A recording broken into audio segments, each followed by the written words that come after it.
There is a name in Tolkien's mythology that burns hotter than any other, a name that ignites debates among fans, that divides readers into camps of admiration and fury, that carries with it more destruction, more beauty, more tragedy, and more consequence than any other name in the history of the elves.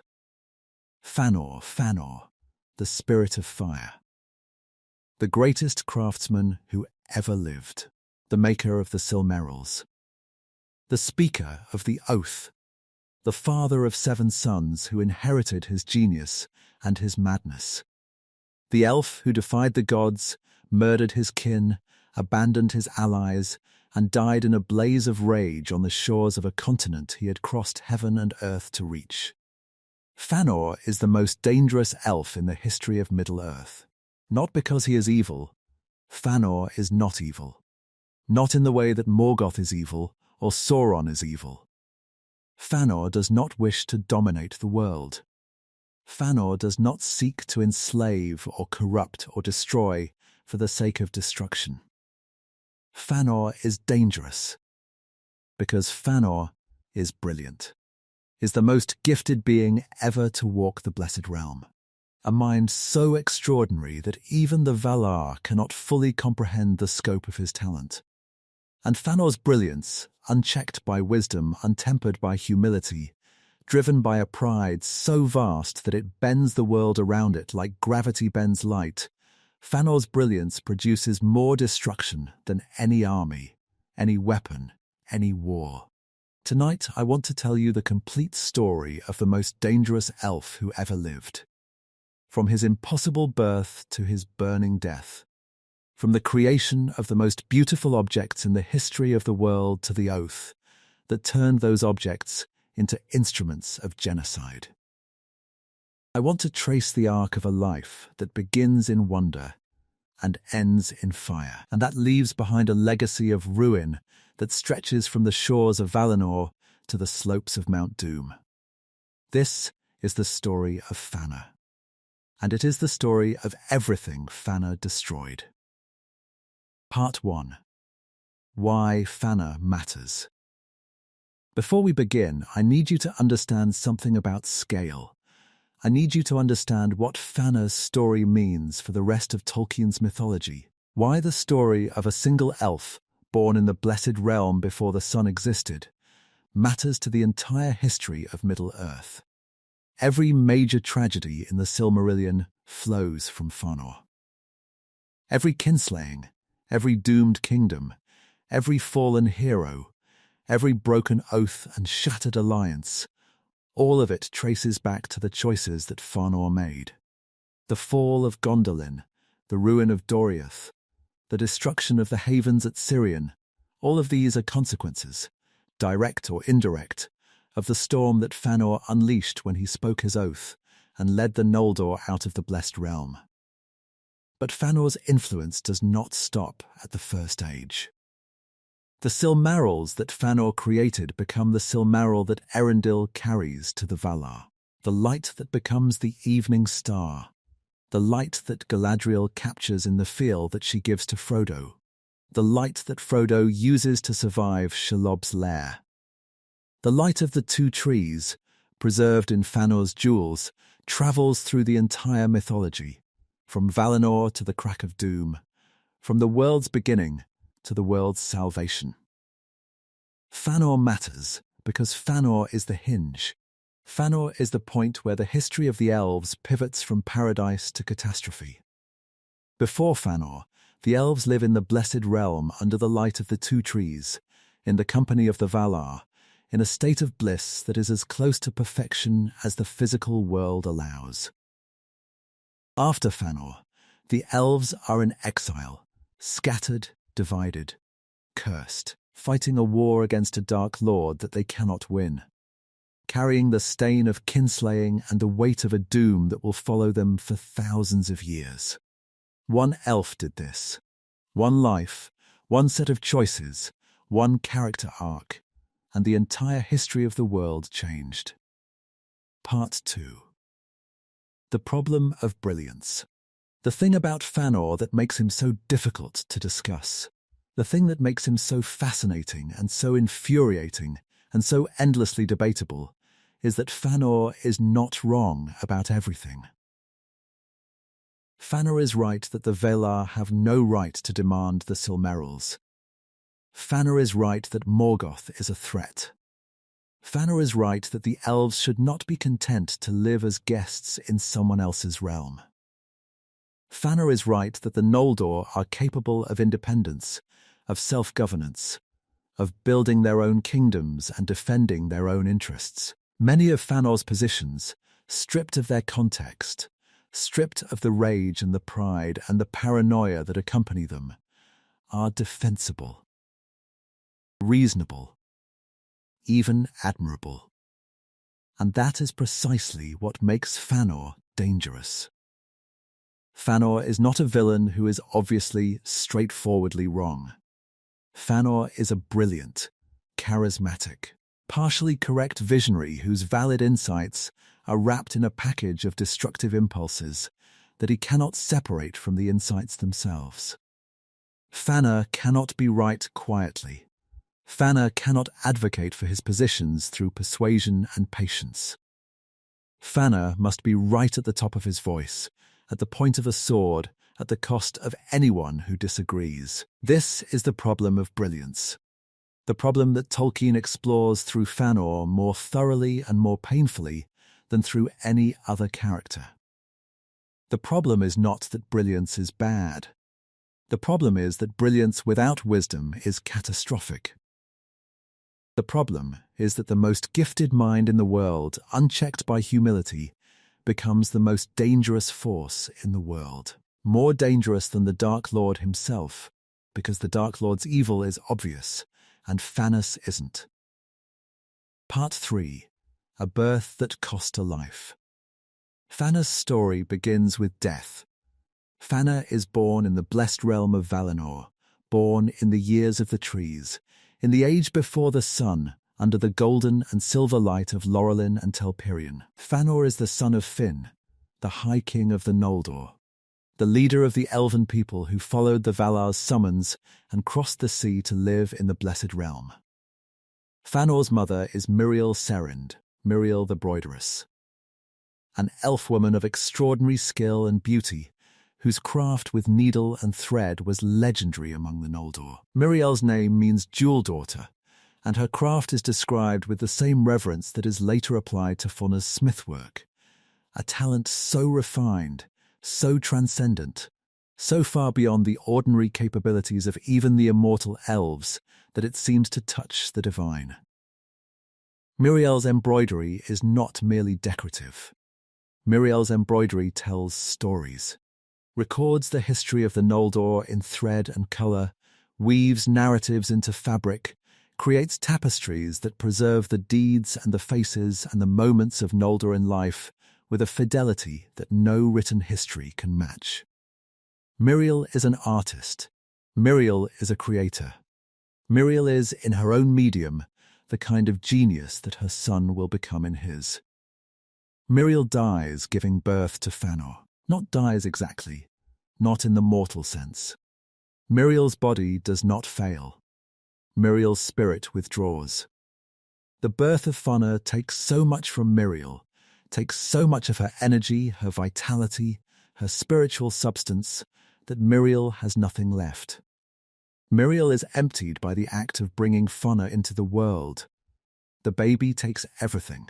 The baby consumes his mother's life force the way a flame consumes fuel, burns through her reserves, exhausts her capacity, leaves her a hollow shell of the woman she was. This is not merely a physical exhaustion. This is spiritual exhaustion, the draining of the far, the elven soul, the immaterial essence that sustains the elven body and that makes the elves immortal. Miriel's far is spent. The energy that should sustain Miriel for eternity has been channeled into Fëanor, has been transferred, redirected, poured into the child with an intensity that leaves the mother with nothing. Miriel asks to rest. Miriel goes to the gardens of Lúthien, the Valar of dreams, not the later elven realm, and lies down, and her spirit departs from her body, and she does not return. Part 4. What Miriel's death means. This has never happened before. No elf has ever died in Valinor. No elf has ever chosen to abandon their body. No elf has ever been so exhausted by the act of creation, by the act of bringing a new life into the world, that the creator is destroyed by the creation. Miriel's death is the first crack in paradise. Miriel's death is the first indication that even the blessed realm is not safe from loss, that even immortality has limits, that even the elves who live under the light of the two trees and in the company of the gods are subject to a kind of death that the Valar did not anticipate and cannot reverse. The Valar are troubled. The Valar debate what happened, debate whether Miriel's spirit should be compelled to return, debate whether Fëanor should be permitted to remarry, debate the implications of a death that the blessed realm was not designed to accommodate. Miriel's death creates a theological crisis in paradise, raises questions about the nature of elven mortality and immortality that the Valar have never had to address before. The crisis will produce a legal ruling, the Statute of Fëanor Miriel, that will attempt to resolve the question of remarriage, and that will fail to resolve the emotional consequences. The death shapes Fëanor in ways that cannot be overstated. Fëanor grows up knowing that his birth killed his mother. Fëanor grows up knowing that the act of bringing him into existence consumed the being who bore him, that his life was purchased at the price of Miriel's life, that his presence in the world is the reason for his mother's absence from it. This knowledge does not make Fëanor guilty. This knowledge makes Fëanor intense. Fëanor, from his earliest years, burns with a fire that the other elves do not possess. A fire that seems to come from the stolen vitality of his mother, as though the energy that Miriel invested in Fëanor's creation continues to blaze inside him, undimmed, uncontrolled. A furnace of creative and destructive potential that never goes out. The other Noldor notice the fire. The other Noldor see in Fëanor something that they do not see in each other.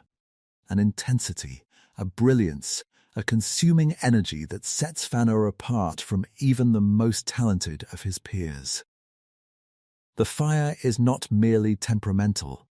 The fire is spiritual, is the visible manifestation of the energy that Miriel poured into her son, the energy that should have sustained Miriel for eternity but that was instead concentrated, compressed, channeled into a single being who burns with the accumulated vitality of two elven lives.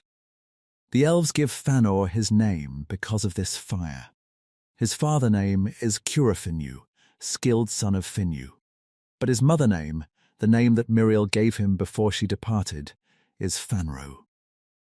Spirit of fire. Miriel, who knew her son for only a short time, who held him and named him and then lay down to die, Miriel saw the fire in her son and named him for it. The name is a prophecy. The name is a warning. The name is the most accurate thing anyone will ever say about Fëanor. He is fire. He burns, and fire consumes. Part 5. The father's grief. Fëanor grieves. Fëanor, the High King of the Noldor, the leader who guided his people across the sea and into the Blessed Realm, Fëanor is shattered by the loss of Miriel. Fëanor loved Miriel with the deep, total, all-encompassing love that the elves are capable of, the love that the elves experience once and forever, the love that does not diminish and does not die and that makes the loss of the beloved a wound that never heals. Fëanor raises Fëanor alone. Fëanor pours his grief and his love into his son, gives Fëanor everything, lavishes Fëanor with attention, with resources, with the full support of the High King's household. Fëanor is the center of Fëanor's world, the only thing that remains of Miriel, the living evidence that Miriel existed, the fire that Miriel lit before she went out. And then Fëanor remarries. Fëanor marries Indis of the Vanya, a golden-haired elf woman of the Vanya people, beautiful, gentle, different from Miriel in every way. The marriage is controversial. The elves have never dealt with remarriage before, have never confronted the question of whether an elf whose spouse has departed can take another partner. The Valar debate it. The elves argue about it. The issue splits the Noldor into factions that will, centuries later, march to war behind different banners and kill each other on the shores of a distant harbour. Fëanor does not accept the remarriage. Fëanor regards Indis as an intruder, a replacement, a substitution. A woman who has taken his mother's place in his father's house and in his father's heart. The resentment is deep and permanent. The resentment poisons Fëanor's relationship with his father, poisons his relationship with his half-brothers, poisons his relationship with the entire political structure of the Noldor. Part 6. The half-brothers. Finn and Indis have children. Fingolfin is born, Finn's second son, Fëanor's half-brother. Then Finarfin, Finn's third son, another half-brother. Then daughters, Findis and Irim. The family grows. The household expands, and Fëanor watches it happen with a fury that increases with every new birth. Fëanor does not merely dislike his half-brothers. Fëanor regards his half-brothers as threats, as rivals for his father's affection, as competitors for the inheritance of the Noldoran crown, as evidence that Finno's love for Miriel was not as permanent and as exclusive as Fëanor believes it should have been. The half-brothers are living proof that Finn moved on, that Finn's grief for Miriel was not bottomless, that Finn was capable of loving someone else, that the unique and irreplaceable bond between Finn and Miriel was, in the end, replaceable. This is the wound that drives Fëanor.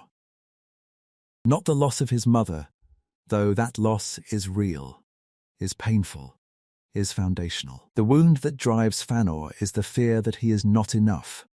The fear that his mother's sacrifice, the sacrifice that gave Fëanor life and took Miriel's, was not sufficient to secure Finn's undivided love. The fear that Fëanor, for all his brilliance, for all his fire, for all the extraordinary gifts that make him the most talented elf in the Blessed Realm, is not enough to fill the space that Miriel left behind. The fear is irrational.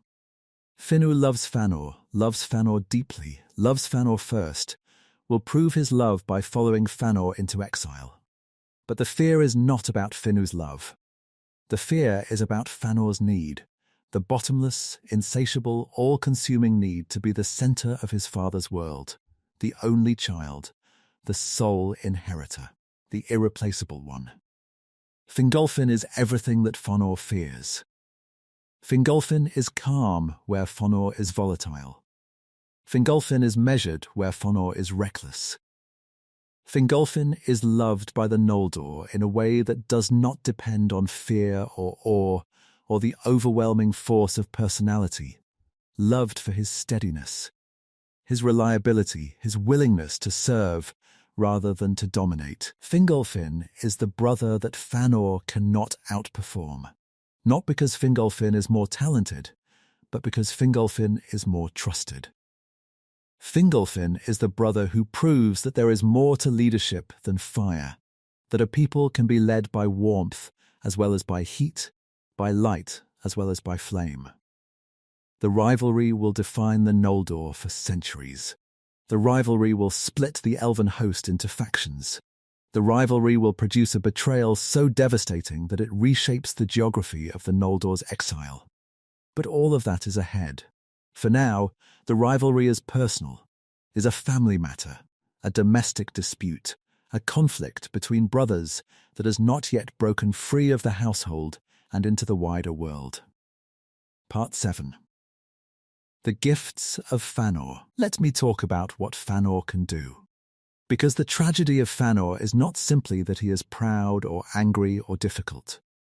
The tragedy of Fëanor is that his pride and anger and difficulty are the dark side of talents so extraordinary that the world has never seen their equal and never will again. Fëanor is the greatest craftsman in the history of the elves. The word craftsman is inadequate, is like calling Beethoven a piano player, like calling Shakespeare a playwright, like calling the sun a light source. Fëanor's craft is not merely excellent. Fëanor's craft is transcendent, is the kind of work that redefines what is possible, that pushes the boundaries of creation to the point where craft becomes something indistinguishable from miracle. Fëanor's skill is described in terms that the Silmarillion reserves for nothing else. The other Noldor are talented, are brilliant craftsmen, are gifted artists, are creators of extraordinary works. Fëanor exceeds them the way a mountain exceeds a hill. Fëanor's craft is not merely the best of the Noldor's craft. Fëanor's craft is qualitatively different, is a different category of creation, a different order of achievement, a different relationship with the physical world that allows Fëanor to do things with matter that no other being, elf or Valar, has ever done. Fëanor improves on the work of Ramil. Ramil of Tirion devised the first elven writing system, the Serati, the original script that the elves used to record their language. Fëanor studies the Serati and creates the Tengwar, a writing system that supersedes the Serati entirely, that is so superior in design, so elegant in conception, so adaptable and so efficient that the Tengwar replace the Serati throughout the elven world and remain in use for thousands of years. The Tengwar are the script that the elves will use for the rest of their existence, the script that is still in use in Middle-earth at the time of the Lord of the Rings, the script that Gandalf reads on the doors of Durin and that Bilbo uses to write his translations of Elvish texts. Fëanor does not merely create a writing system. Fëanor creates the definitive writing system, the permanent, universally adopted method of recording language that becomes the foundation of elven literacy and that persists for thousands of years after Fëanor's death. Fëanor creates the Palantri, the seeing stones, the crystal spheres that allow communication across vast distances, the instruments that Saruman and Denethor will use thousands of years later, the tools that will play crucial roles in the War of the Ring. Fëanor creates these as almost an afterthought, creates them among many other works, as one project among dozens, as a demonstration of skill that for any other craftsman would be the crowning achievement of a lifetime. Fëanor also makes gems that surpass the gems of the earth, gems that are brighter, more perfect, more beautiful than anything the natural world produces. Fëanor's gemcraft is so refined that even the Valar admire it, even the beings who shaped the world and who have access to the full creative power of the divine are impressed by what this elf can do with his hands and his fire and his relentless, extraordinary mind. And Fëanor creates the Silmarils. Part 8. The Light Before the Light. To understand the Silmarils, you need to understand the two trees. The two trees of Valinor, Laurelin the Golden and Telperion the Silver, are the sources of light in the Blessed Realm. Before the sun and the moon exist, the world is lit by these trees, two vast, luminous, impossibly beautiful, living things that grow on the green mound of LOTR and that produce the light that sustains the Blessed Realm and its inhabitants. The light of the two trees is not sunlight. The light of the two trees is holier than sunlight, is older, purer, closer to the original vision that the Valar had for the world. The light of the trees is the light of creation itself, the light that the Valar produced when they shaped the world, the light that existed before the sun was made, the light that carries within it the full creative power and the full spiritual significance of the divine beings who made it. The light is irreplaceable. This is the crucial detail. The Valar cannot make the light again. The two trees are unique, are one-time creations, singular works of divine art that cannot be duplicated, cannot be reproduced, cannot be recreated if they are lost. The light of the trees is the most precious substance in the universe. More precious than gold, more precious than mithril, more precious than anything that exists or will ever exist. Because the light of the trees is the physical embodiment of the divine creative act, and the divine creative act cannot be repeated. Fëanor captures this light. Fëanor, the mortal craftsman. Mortal in the sense of being created rather than creator, finite rather than infinite, elf rather than Valar. Fëanor captures the light of the two trees in 3 jewels. 3 Silmarils. 3 gems that contain, preserved and permanent, the living light of Lorelin and Telperion. Part 9. The Silmarils. The Silmarils are not ordinary jewels. The Silmarils are not gems with light inside them. The Silmarils are a substance that Fëanor invented, Silima, a material that has never existed before and that will never be made again. A crystalline substance that is harder than diamond and that contains within its structure the actual light of the two trees, alive, glowing. Permanent, the Silmarils glow with their own light. The Silmarils produce the light of the trees, radiate the golden light of Lorelin and the silver light of Telperion, blended and preserved, shining from within the gems with a beauty so intense that every being who sees the Silmarils is moved by them. The Valar are moved. Morgoth is moved. Ungoliant is moved. The Silmarils produce an emotional and spiritual response in every being that encounters them. A response of awe, of longing, of the desperate, consuming desire to possess the light and to keep it. The creation of the Silmarils exhausts Fëanor. This is a detail that fans often overlook, but that mirrors his mother's sacrifice with devastating precision.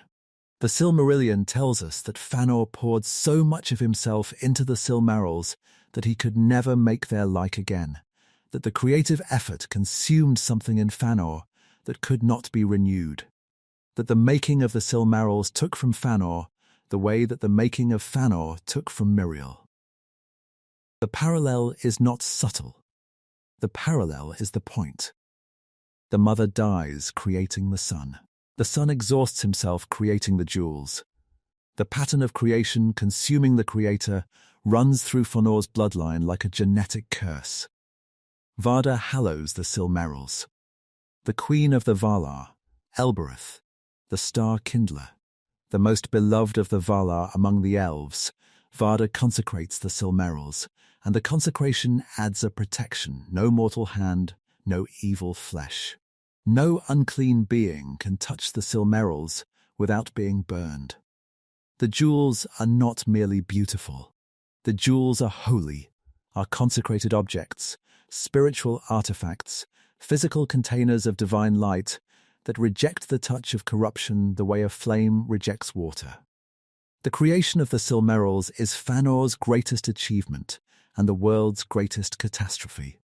The Silmarils are so beautiful, so powerful, so impossible to replicate that they become objects of desire, objects that beings will kill for, die for, betray for, destroy civilizations for. The Silmarils are too beautiful to exist safely in a world that contains beings capable of wanting them. The Silmarils are the most dangerous objects in the history of Tolkien's mythology, not because the Silmarils are weapons, but because the Silmarils are irresistible. Part 10. Morgoth's interest. Morgoth wants the Silmarils. Morgoth, Melkor, the fallen Valar, the mightiest of the Ainur, the being who has been imprisoned by the other Valar for 3 ages of the world, and who has been released on parole pretending to be reformed. Morgoth sees the Silmarils and wants them with a desire so total, so consuming, so fundamentally incompatible with the concept of not having them, that the desire redefines Morgoth's entire existence. Morgoth has wanted many things. Morgoth has wanted the world itself, has wanted to reshape creation in his own image, has wanted to dominate the music of the j.r.r, and to impose his own theme on the symphony. Morgoth has wanted the elves, has wanted to corrupt them, to enslave them, to twist them into instruments of his will. But Morgoth has never wanted anything the way Morgoth wants the Silmarils. The desire is personal. The desire is not merely the desire of a thief for something valuable. The desire is the desire of a being who recognizes in the Silmarils something that he himself cannot create, a beauty that exceeds his power, a perfection that mocks his corruption, a light that burns brighter than anything he can produce, and that reminds him, with every glimmer, that the creative power he once shared with the other Valar has been diminished by his fall. Morgoth cannot make Silmarils. Morgoth, who once participated in the creation of the world, who once sang alongside the Valar in the music that shaped reality, Morgoth can no longer create beauty. Morgoth can only corrupt it. Morgoth's creative power has been spent, has been invested in domination and destruction, has been poured into the corrupting of the earth and the breeding of monsters and the 1,000 acts of malice that have consumed Morgoth's original gifts. Morgoth looks at the Silmarils and sees what he has lost, sees the creative potential that he once possessed, and that he has squandered on evil. The envy is personal in a way that goes beyond desire. The envy is existential. Morgoth, the mightiest of the j.r.r, Morgoth, the being who was supposed to be the most gifted, the most powerful, the most creative, Morgoth has been outdone by an elf. An elf has made something that Morgoth cannot make. An elf has preserved the light that Morgoth intends to destroy. The Silmarils are not merely beautiful to Morgoth, the Silmarils are an insult. The Silmarils are the proof that Morgoth's fall has cost him something irreplaceable, that the power he spent on evil is power he can never recover, that the beauty he destroyed is beauty he can never recreate. The envy is devastating. The envy is the engine that drives the next phase of the story, the phase in which Morgoth, unable to create beauty of his own, sets about destroying the beauty that Fëanor has created.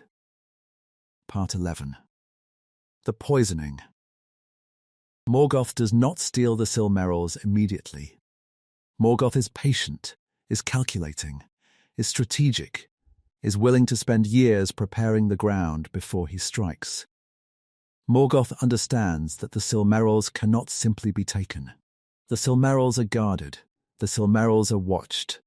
The Silmarils are in the possession of the most dangerous elf in the Blessed Realm, an elf whose fire and whose fury would make a direct theft catastrophically risky. Morgoth's patience is itself a lesson in the difference between Fëanor and the enemy that Fëanor claims to despise. Fëanor is incapable of patience. Fëanor burns and charges and detonates, acts on impulse, acts on fury, acts on the fire that does not know how to wait. Morgoth waits. Morgoth plans. Morgoth thinks in centuries where Fëanor thinks in moments. The irony is that Fëanor, who despises Morgoth more than any other being in the world, cannot defeat Morgoth, because Fëanor lacks the one quality that Morgoth possesses in abundance: strategic restraint. Morgoth attacks the foundation instead. Morgoth attacks the relationships, the alliances, the trust, the social fabric that holds the Noldor together and that would unite them against a common threat. Morgoth does not steal the jewels. Morgoth poisons the people. Morgoth whispers.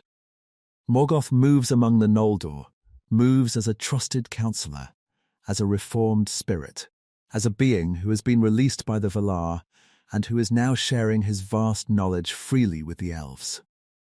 Morgoth teaches the Noldor skills, teaches them techniques of craft and lore that the Valar have not shared, techniques that expand the Noldor's capabilities and that make Morgoth seem generous, helpful, trustworthy. And while he teaches, Morgoth whispers. Morgoth plants seeds of suspicion.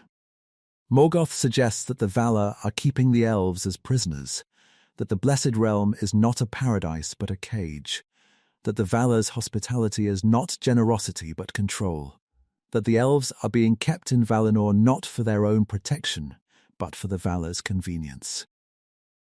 Morgoth suggests that the elves could rule Middle-earth themselves, could build kingdoms, could exercise power, could live as lords rather than as guests. Morgoth tailors the whispers. Morgoth does not tell the same lie to every elf. Morgoth tells each elf the lie that each elf is most predisposed to believe. To the proud, Morgoth whispers about independence. To the ambitious, Morgoth whispers about power. To the suspicious, Morgoth whispers about conspiracy. Morgoth is the first propagandist, the first being who understands that the most effective manipulation is not the lie told to the masses, but the customized falsehood delivered to the individual, shaped to fit the individual's existing fears and desires. The whispers reach Fëanor. The whispers do not create Fëanor's suspicions. The suspicions already exist, planted by the family conflict, watered by the rivalry with his half-brothers, rooted in the deep, permanent, unresolvable anger that Fëanor carries about his mother's death and his father's remarriage. The whispers do not create Fëanor's rage. The whispers ignite it. Part 12. The Fire and the Fuel. Here is the terrifying thing about Morgoth's manipulation. Morgoth does not need to lie to Fëanor. Morgoth merely needs to arrange the truth in a particular order. Are the Valar keeping the elves in Valinor? Yes. The Valar summoned the elves to the Blessed Realm and have not encouraged them to leave. Are the Valar withholding knowledge from the elves? Arguably, the Valar have their own reasons for what they share and what they keep private. Are the Valar treating the elves as dependents rather than as equals? From a certain perspective, the elves live in the Valar's realm, under the Valar's protection, subject to the Valar's decisions. Morgoth takes these observations, these partially true, partially valid, partially defensible observations, and presents them to an audience that is predisposed to believe them. Fëanor does not need to be lied to. Fëanor needs to be confirmed. Fëanor needs someone to validate the anger that he already feels, to tell him that his resentment is justified, to assure him that the fury burning inside him is not a flaw but a virtue. Morgoth provides this confirmation. Morgoth tells Fëanor that Fëanor is right, that the Valar are untrustworthy, that the Noldor deserve independence, that the Silmarils are in danger as long as they remain in a realm controlled by beings who might decide to take them. The confirmation is poison, not because it is entirely false, but because it is partially true, and the partial truth makes the poison impossible to detect. Fëanor begins to hoard the Silmarils. Fëanor, who had been wearing the Silmarils openly, wearing them at festivals, displaying them at gatherings, sharing their light with the Noldor, begins to lock the Silmarils away. Fëanor begins to guard the jewels. Fëanor begins to treat the Silmarils not as creations to be shared, but as possessions to be protected. Not as gifts to the world, but as property to be hoarded. The hoarding is the first visible sign of the corruption. Not Morgoth's corruption. Fëanor is not corrupted by Morgoth the way a ring-bearer is corrupted by the ring. Fëanor's corruption is self-inflicted, is the natural consequence of a possessive mind being told that its possessions are under threat. Fëanor does not need Morgoth to make him jealous. Fëanor needs Morgoth to make his jealousy seem rational. Part 13. The Sword. The conflict between Fëanor and his half-brothers escalates. The political factions within the Noldor harden. Fëanor accuses Fingolfin of plotting to usurp the crown. Fingolfin, who has done nothing of the sort, is bewildered by the accusation, is hurt by it, offended by it, unable to understand where Fëanor's paranoia is coming from. The accusation is not entirely without basis, which is what makes it so dangerous. There are Noldor who prefer Fingolfin's leadership to Fëanor's. There are Noldor who regard Fëanor's volatility as a liability and Fingolfin's steadiness as an asset. There are political currents within the Noldor that favour the House of Indies over the House of Miriel, that prefer the moderate over the radical, the steady hand over the burning one. These currents are real. These preferences are genuine. But they are not a conspiracy. They are not a plot. They are the natural consequence of Fëanor's behaviour, the natural consequence of a leader whose fire alienates as many as it inspires. Fëanor cannot distinguish between opposition and conspiracy. Fëanor cannot accept that people might disagree with him for valid reasons. Fëanor interprets disagreement as betrayal, interprets political opposition as personal attack, interprets the preference of some Noldor for Fingolfin's leadership as evidence of a coordinated campaign to destroy him. The interpretation is paranoid. The interpretation is also understandable, because Morgoth's whispers have been feeding Fëanor's paranoia for years, have been selecting and amplifying every piece of evidence that supports Fëanor's worst fears, have been constructing a narrative of conspiracy that Fëanor's wounded mind is predisposed to accept. And then comes the moment that changes everything. Fëanor draws a sword on Fingolfin. In the Blessed Realm. In Valinor, in the land of the gods, in the kingdom of peace, in the place where violence has never occurred, and where the drawing of a weapon against a fellow elf is an act so unprecedented, so shocking, so fundamentally incompatible with the nature of the Blessed Realm, that the Valar themselves are stunned by it.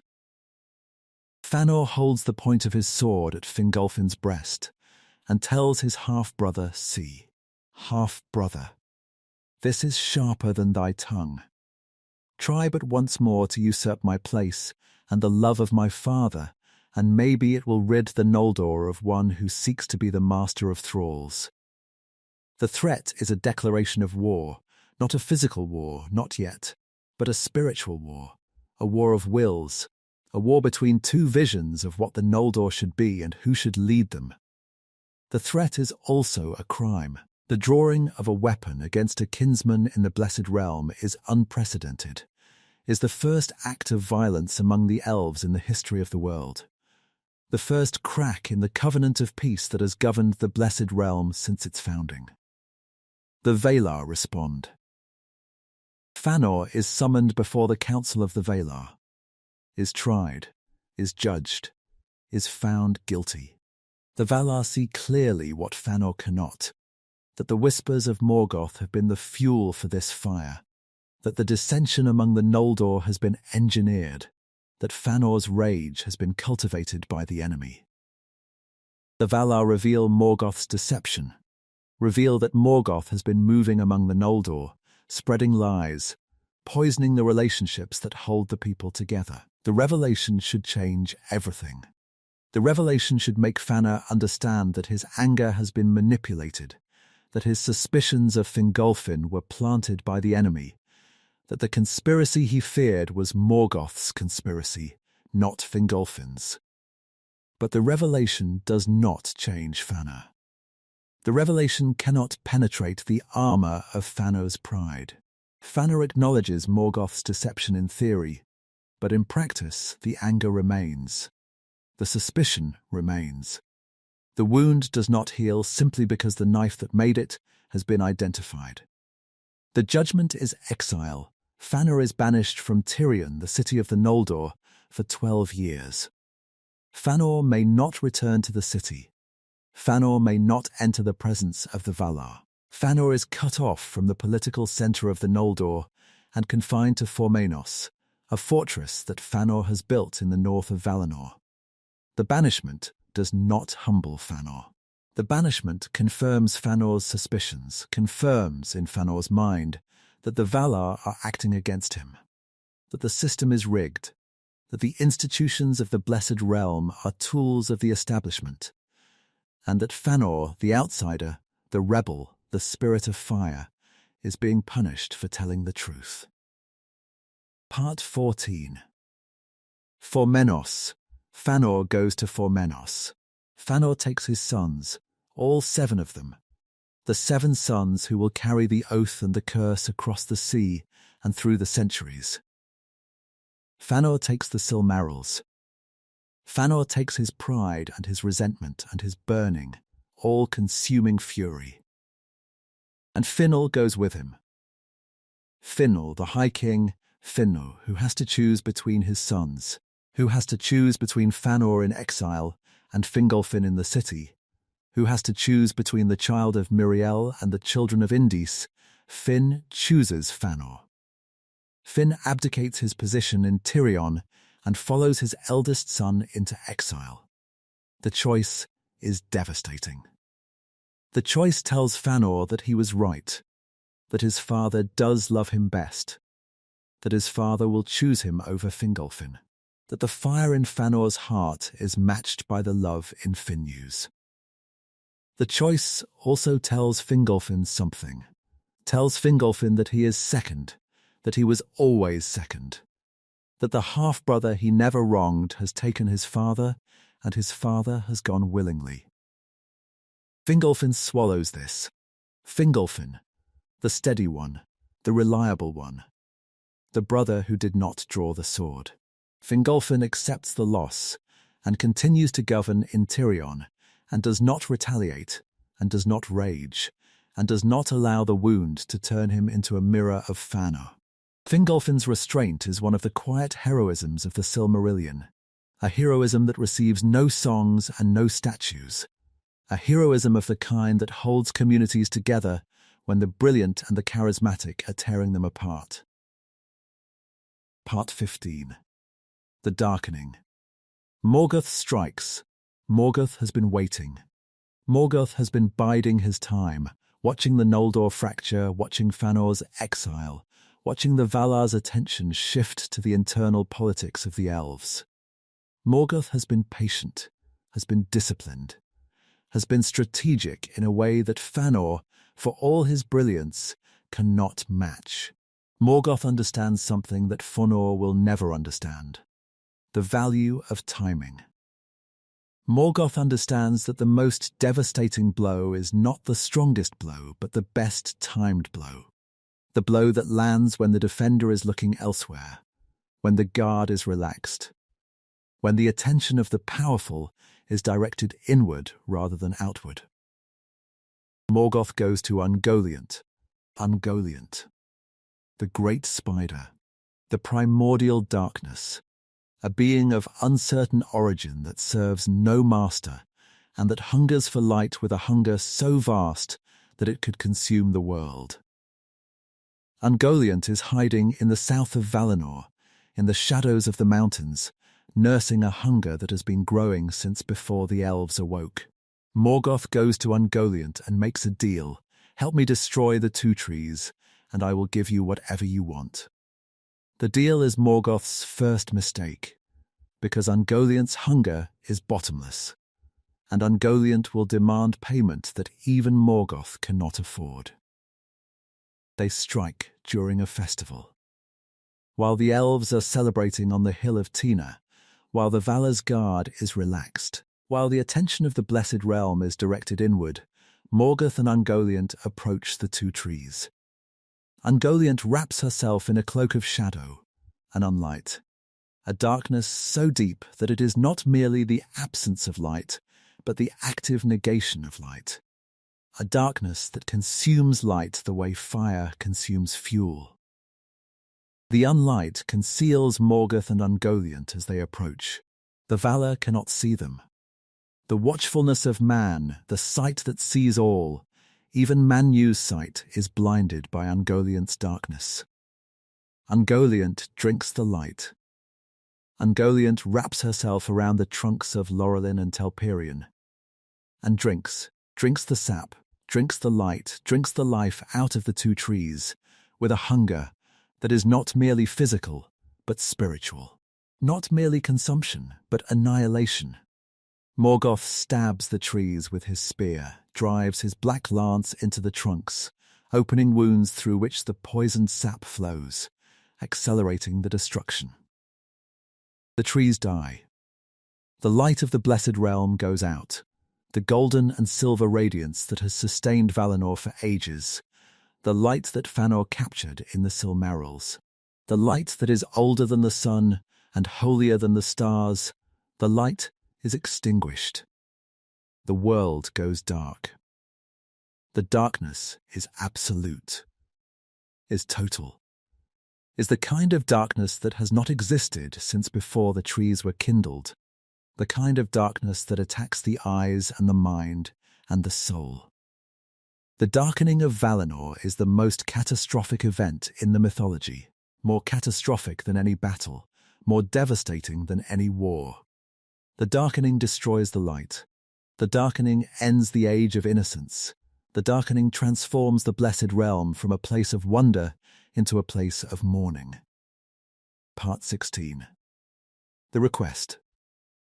In the darkness, in the grief, in the stunned, bewildered aftermath of the darkening, the Valar come to Fëanor. The trees are dead. The light is gone. But the light survives in the Silmarils, preserved in the jewels that Fëanor made, captured and crystallized, and kept alive in the 3 gems that now represent the only remaining source of the tree's original light.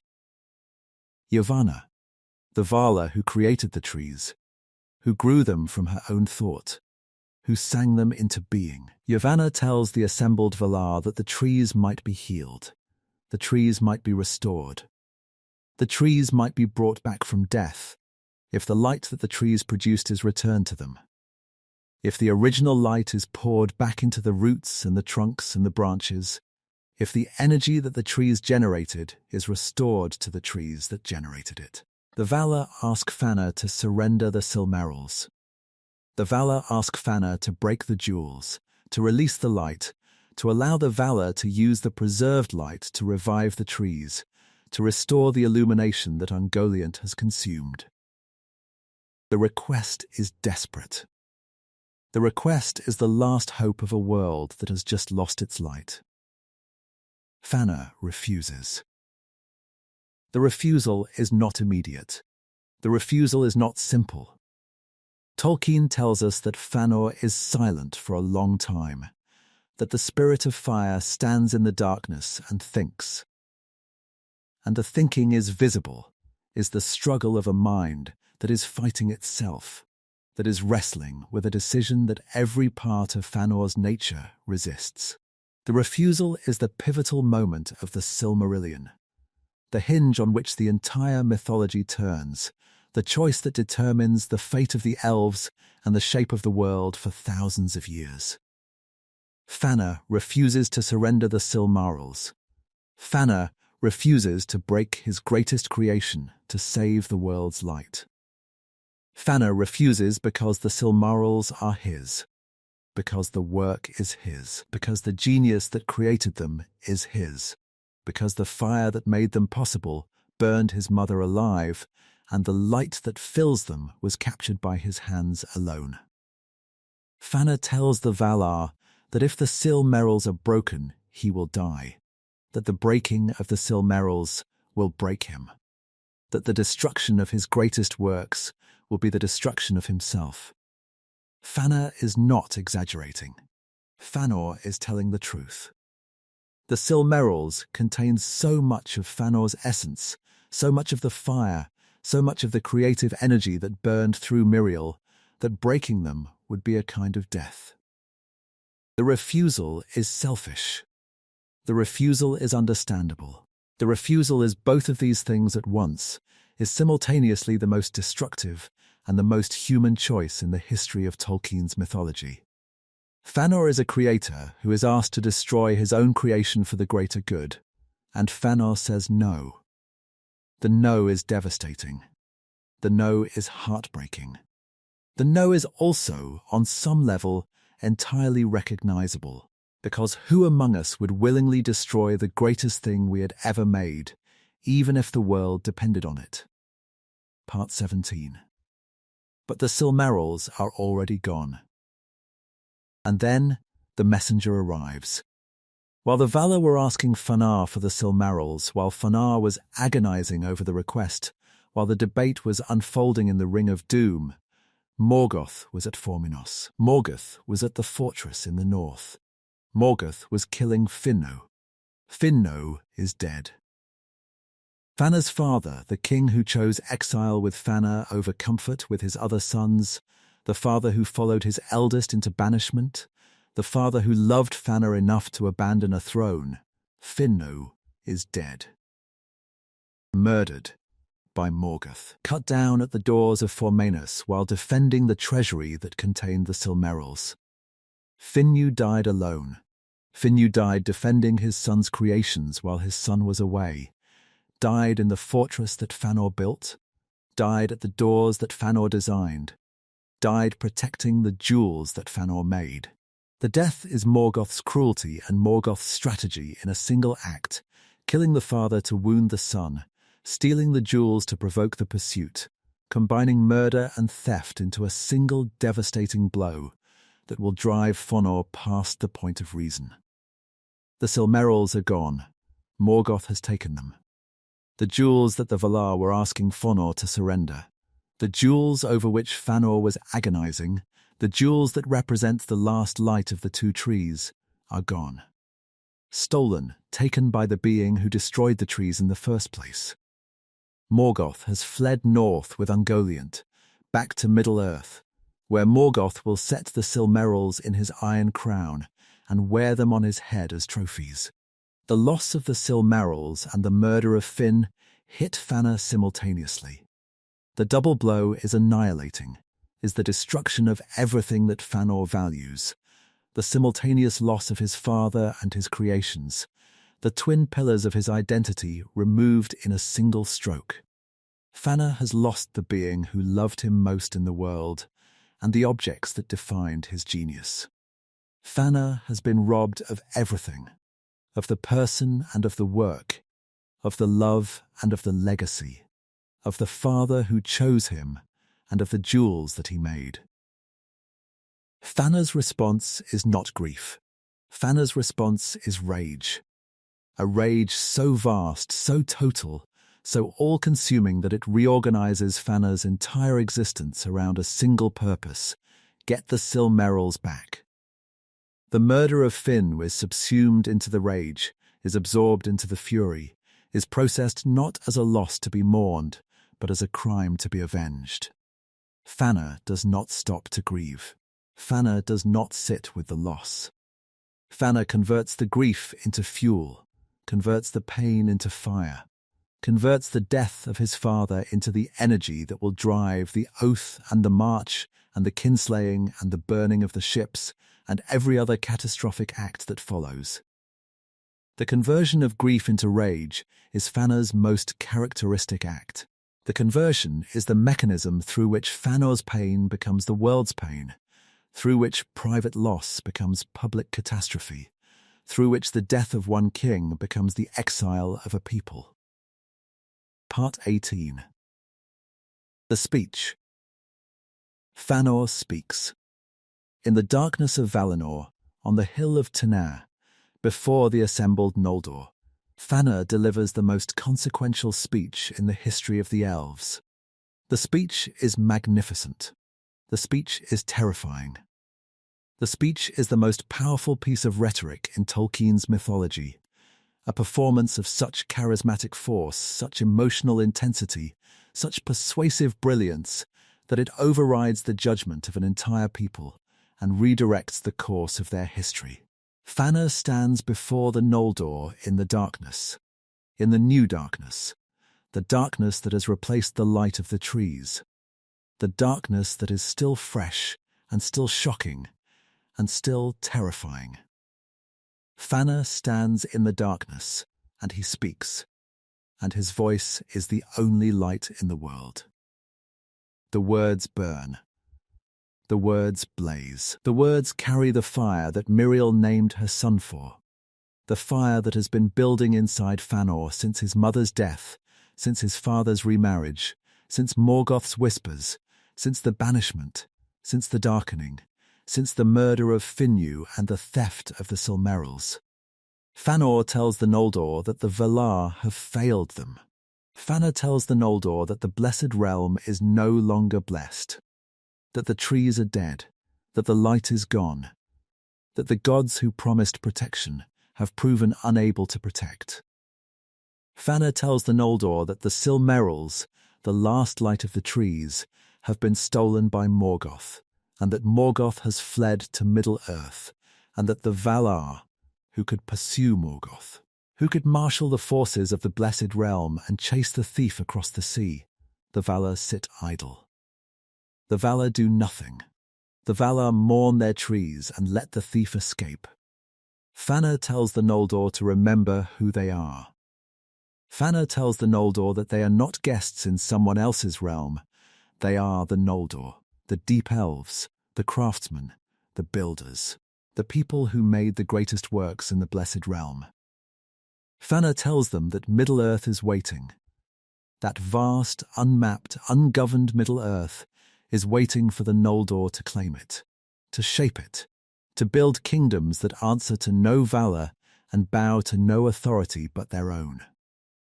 Fëanor tells the Noldor that they should leave. Fëanor tells the Noldor that they should abandon Valinor, should cross the sea, should go to Middle-earth, should build their own kingdoms and fight their own wars, and reclaim the jewels that Morgoth stole and avenge the king that Morgoth murdered. Fëanor tells the Noldor that they do not need the Valar, that the Noldor are strong enough, brave enough, talented enough to face Morgoth on their own. The speech is a masterpiece of manipulation, not because Fëanor is lying, but because Fëanor is selecting. Fëanor selects the facts that serve his purpose and ignores the facts that complicate it. Fëanor does not mention that Morgoth is the most powerful being in the world. Fëanor does not mention that the Noldor have no military experience. Fëanor does not mention that the road to Middle-earth is long and perilous and that the Noldor have no ships. Fëanor presents the challenge without the context that would make the challenge seem impossible. The speech works. The speech works because Fëanor is the most charismatic being in the Blessed Realm, because Fëanor's fire is not merely internal but projective, is a force that radiates outward and ignites the hearts of everyone who hears him.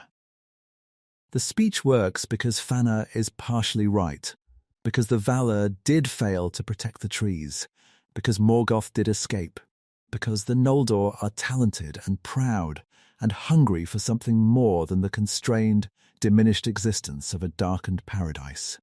The speech works, and the Noldor, inflamed by Fëanor's words, begin to march. Part 19. The Oath. Before the march begins, before the Noldor leave Tirion, before the first step is taken on the road that will lead to kinslaying and exile and war, Fëanor speaks the oath. The Oath of Fëanor is the most dangerous promise in the history of Tolkien's mythology. The oath is not a vow in the ordinary sense. Not a promise that can be broken, not a commitment that can be reconsidered, not a pledge that circumstances can modify or release. The oath is absolute. The oath is cosmic. The oath invokes Ilúvatar himself, invokes the creator of the universe, the being who set the world in motion, the ultimate authority whose name binds the swearer to the terms of the promise with a force that transcends mortal will. The words of the oath are terrible. The words call upon the name of Ilúvatar. The words call upon the everlasting darkness, invoke the void, the emptiness, the nothingness that lies beyond the circles of the world. The words bind the swearer to pursue the Silmarils to the ends of the earth and beyond, bind the swearer to hate and to hunt any being who holds, takes, finds or keeps a Silmaril, regardless of who that being is, regardless of what that being has done, regardless of whether the pursuit serves any purpose or causes any good. Fëanor swears to pursue the Silmarils to the ends of the world. Fëanor swears to fight any being, valor, demon, elf, man, or creature not yet conceived, who keeps a Silmaril from him. Fëanor swears to hate and pursue forever anyone who holds, takes, or finds a Silmaril and does not surrender it. Fëanor swears this in the name of LOTR, calling everlasting darkness upon himself and his sons if the oath is broken.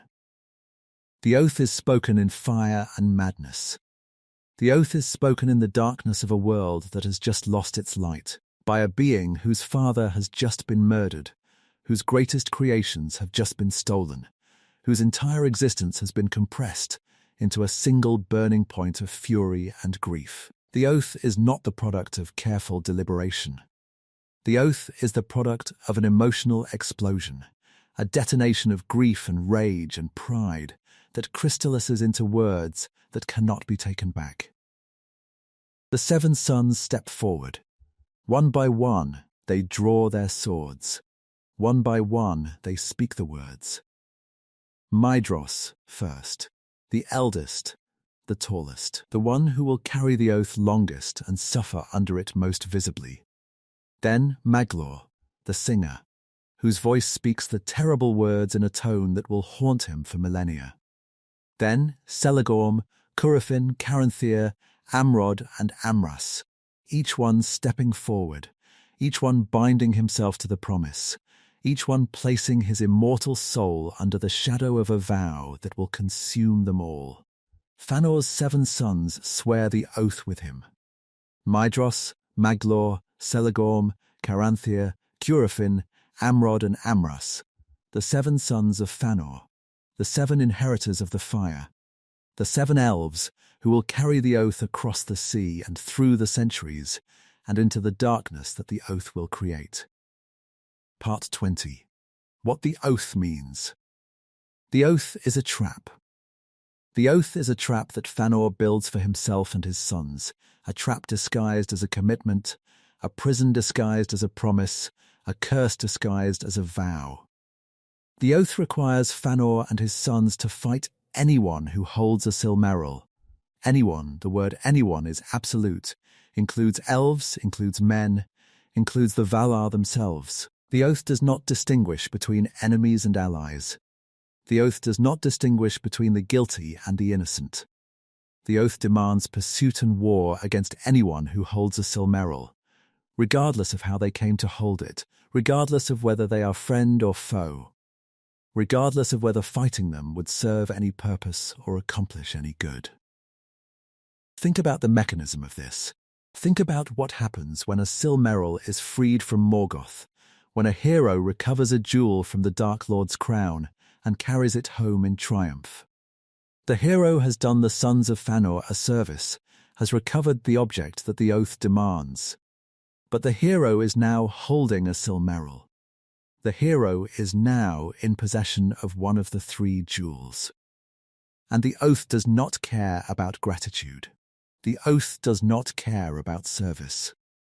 The oath says, anyone who holds a Silmaril is the enemy. The hero becomes the target. The liberator becomes the next victim. The oath will compel the sons of Fëanor to attack the hidden city of Doriath, to sack the kingdom of Thingol, to kill elves, to murder the kin that they are bound by blood and culture to protect.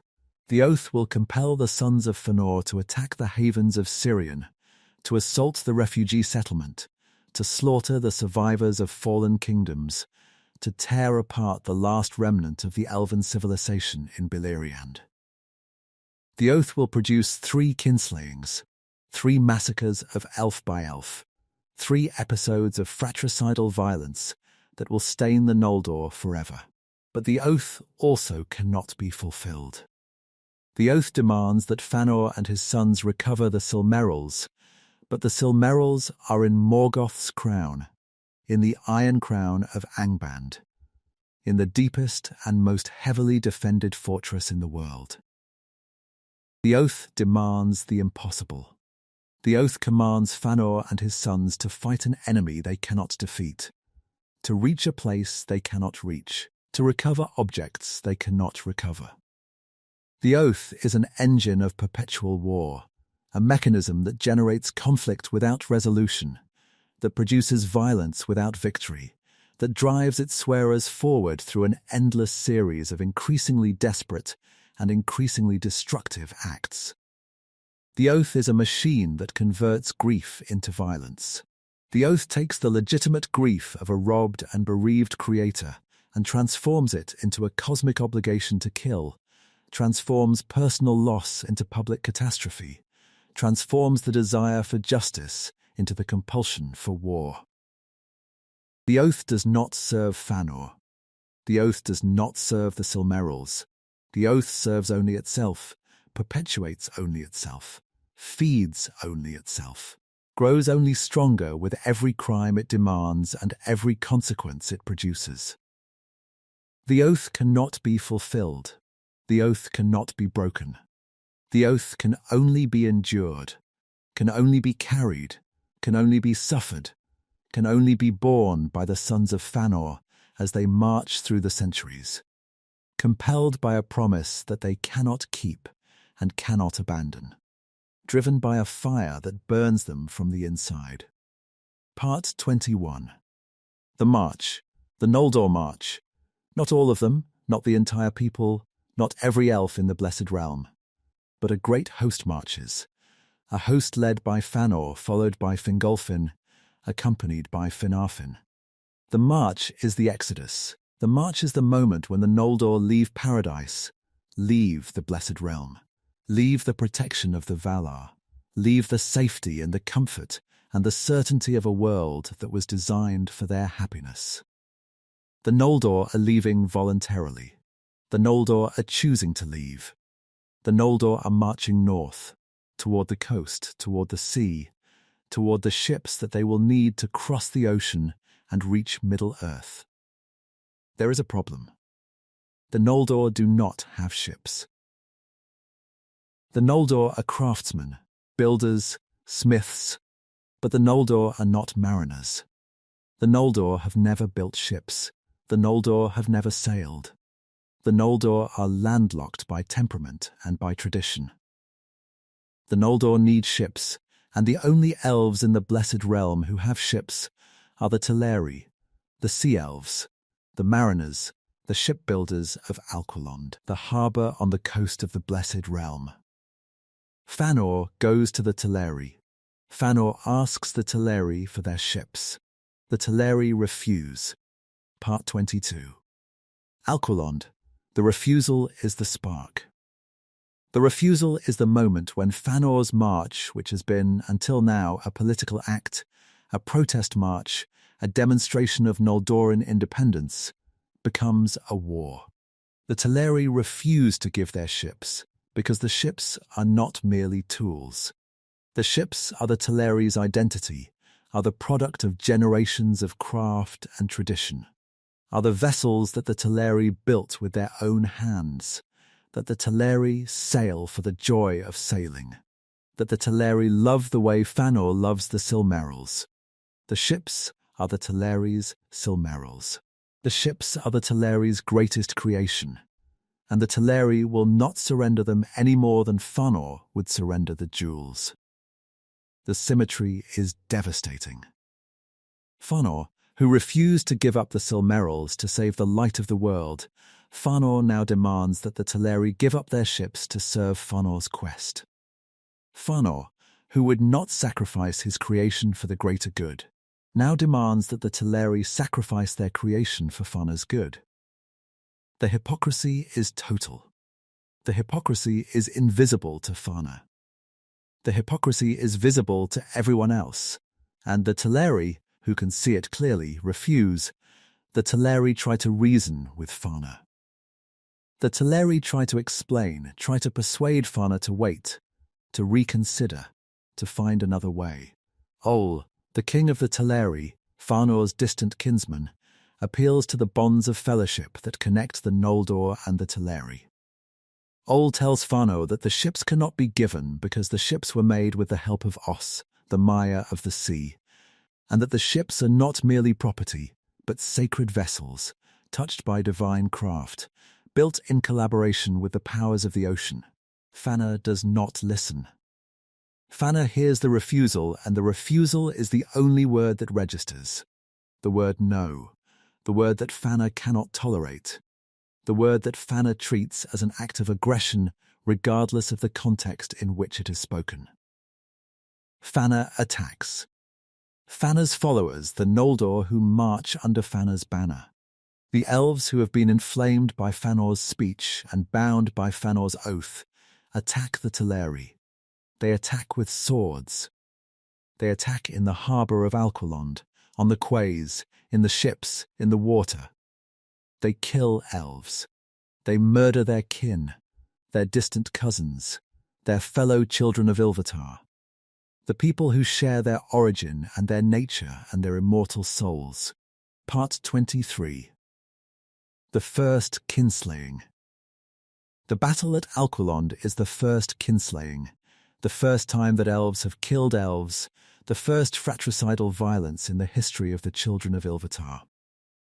The battle is not a military engagement. The battle is a massacre. The Teleri are not warriors.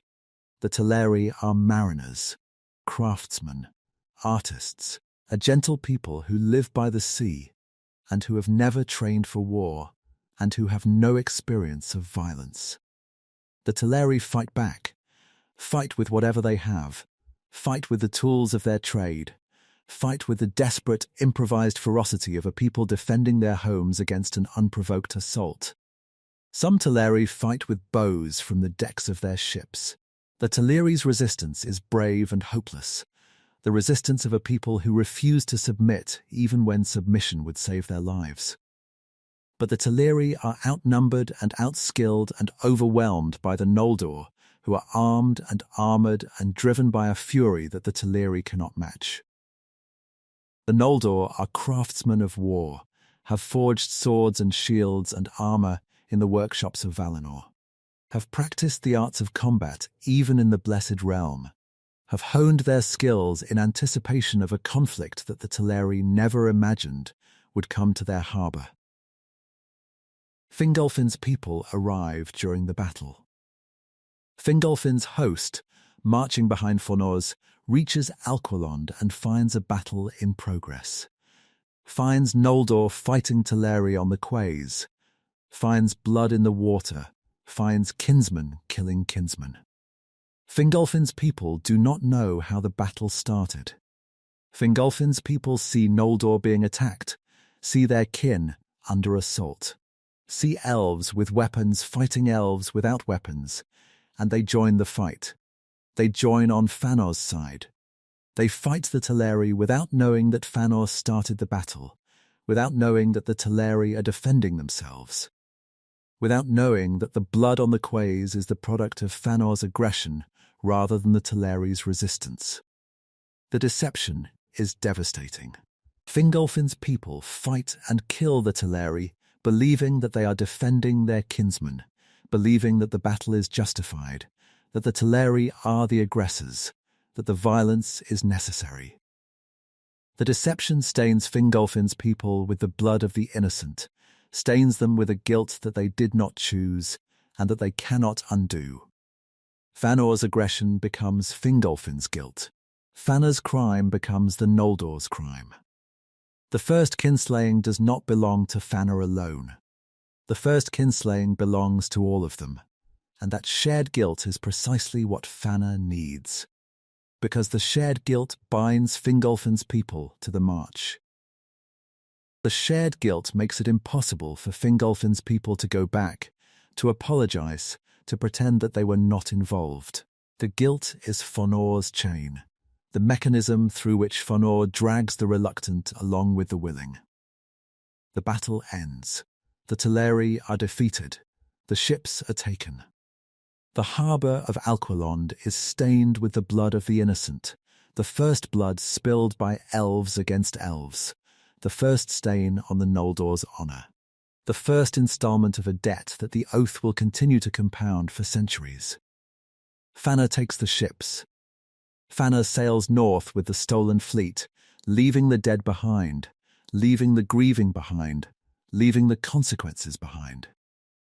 Fëanor is moving forward. Fëanor is always moving forward.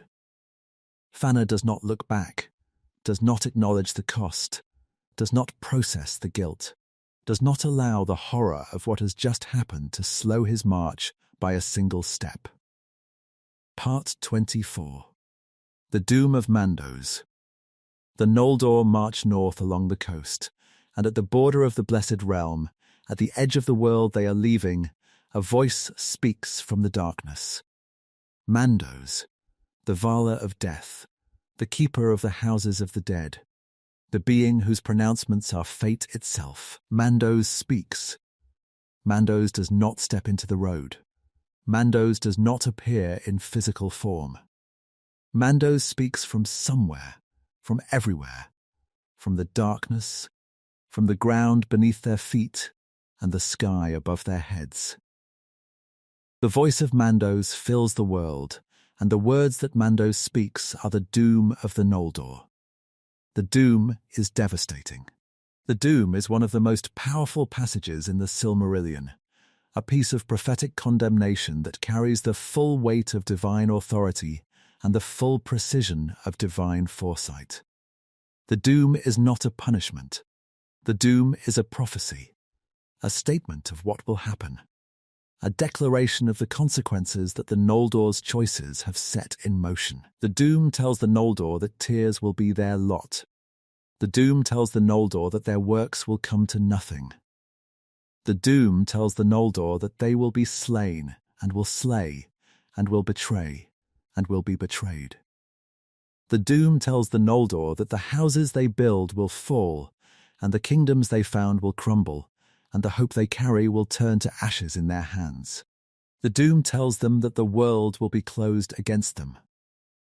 The doom tells them that the Valar will not help them, that the aid of the Blessed Realm will be withheld, that the Noldor will face Morgoth alone, without the support of the gods, without the power that could make victory possible.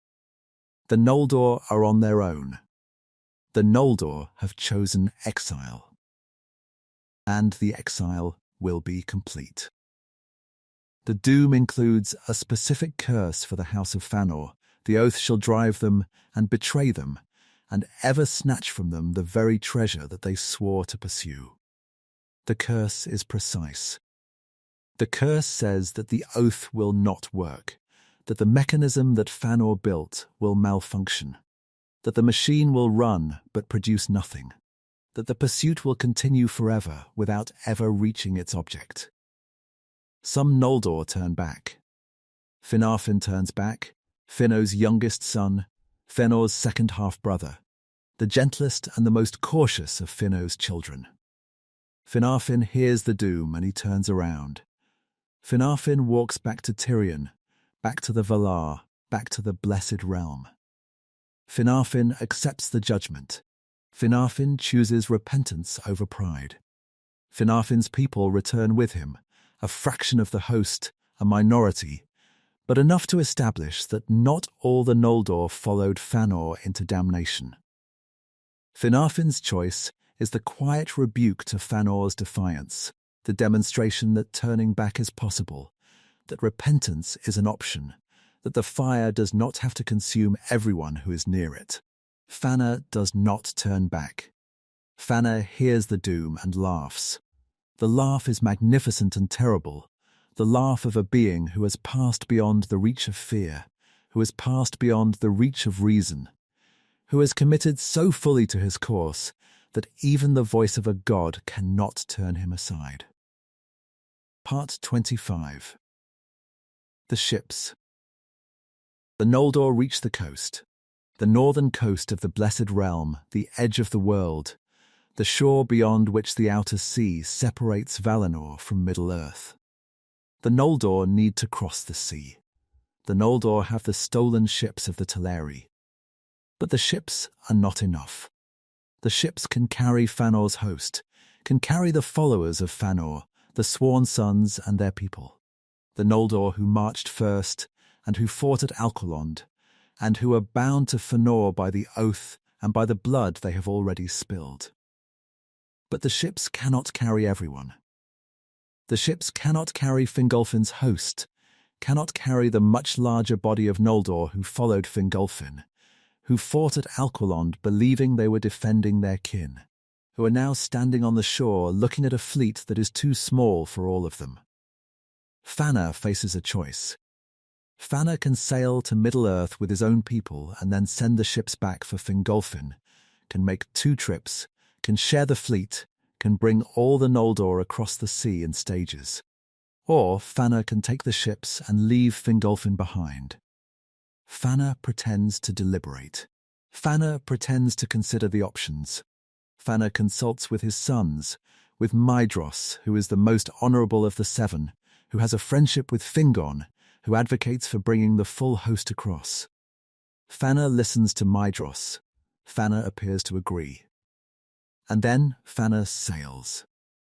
Fëanor loads his people onto the ships and crosses the sea and reaches the shores of Middle-earth, the grey, cold, northern shores of the continent, the shore of Losgar, at the edge of the frozen north.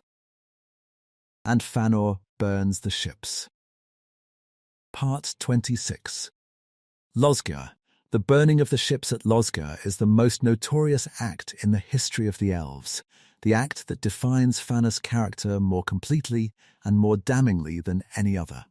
The act that reveals the full scope of Fëanor's willingness to sacrifice others for his own objectives. Fëanor burns the Teleri ships on the shore of Middle-earth.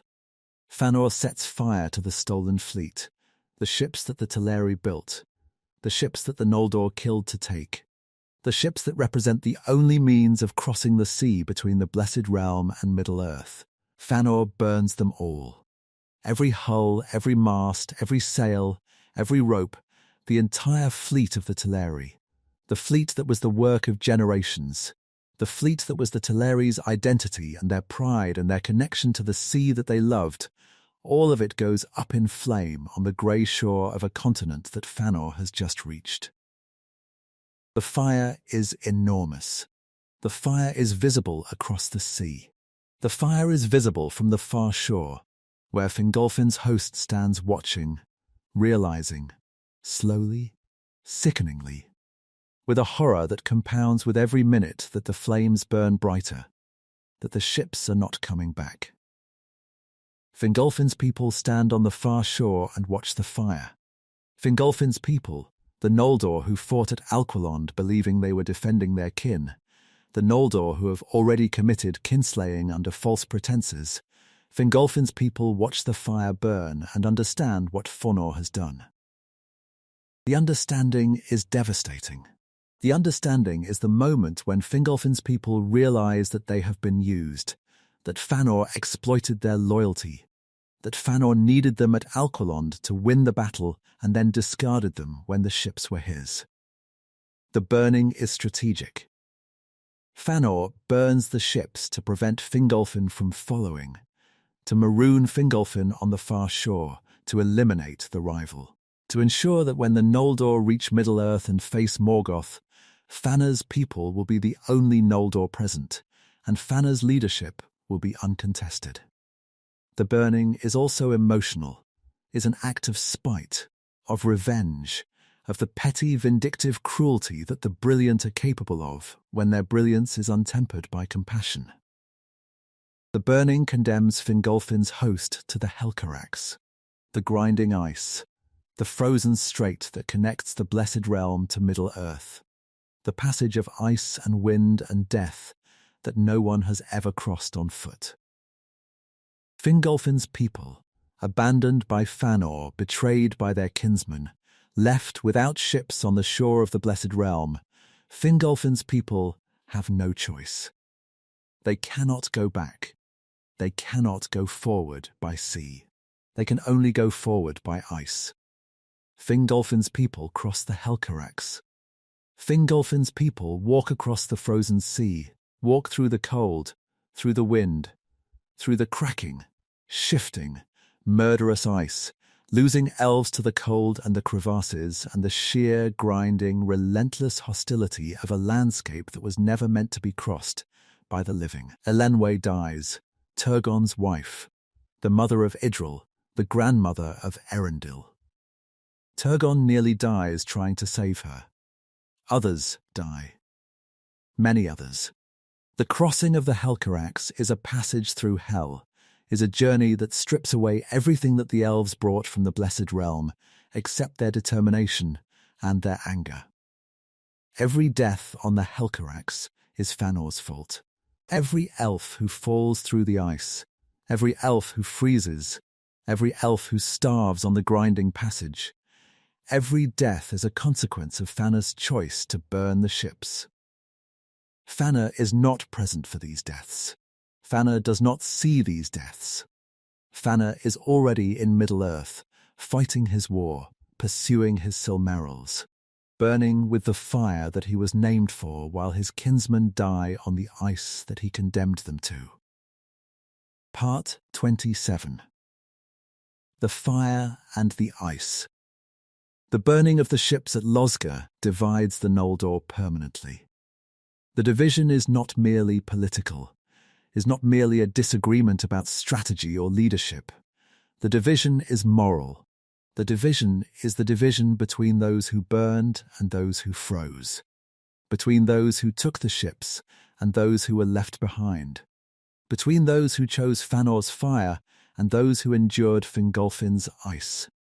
Fingolfin's people arrive in Middle-earth hardened by the crossing, arrive as a people forged by suffering, tempered by betrayal, carrying a grudge against Fëanor that the Helcarax has inscribed into their bones. The grudge is justified. The grudge is also useful, is the fuel that drives Fingolfin's people to prove themselves, to establish their own kingdoms, to demonstrate that they do not need Fëanor, that they are not the lesser half of the Noldor, that the crossing of the ice has made them stronger rather than weaker. But the grudge also poisons the Noldor's war against Morgoth. The grudge means that the Noldor fight Morgoth as two factions rather than as one, means that the coordination between Fëanor's people and Fingolfin's people is never as smooth, never as trusting, never as effective as it would need to be to defeat the Dark Lord. The division is Morgoth's greatest asset. The division is the crack in the Noldor's armor that Morgoth will exploit, again and again, until the armor breaks entirely. The burning of the ships at Losgha is not merely an act of cruelty. The burning is a strategic disaster, a self-inflicted wound that weakens the Noldor at the moment when they need to be strongest, a wound that Fëanor's pride inflicts on his own people, and that Morgoth's strategy will open wider with every passing year. Part 28. The Battle Under the Stars. Fëanor arrives in Middle-earth and immediately does the one thing that Fëanor does better than anyone: he fights. The Dagor Nuin Goliath, the Battle Under the Stars, is the first battle of the Wars of Beleriand, the first military engagement between the Noldor and Morgoth's forces. The battle erupts almost immediately upon Fëanor's landing. Morgoth, alerted by the burning of the ships at Losgha, sends an army of orcs to overwhelm the Noldor before they can establish a foothold. The timing is deliberate.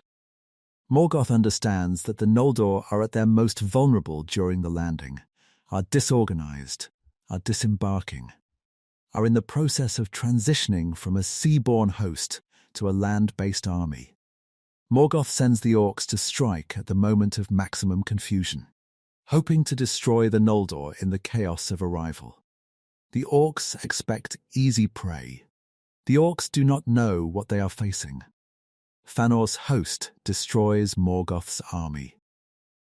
The Noldor freshly arrived from the Blessed Realm, armed with the craft of the greatest smiths in the world, burning with the fire of Fëanor's spirit, annihilate the orc army.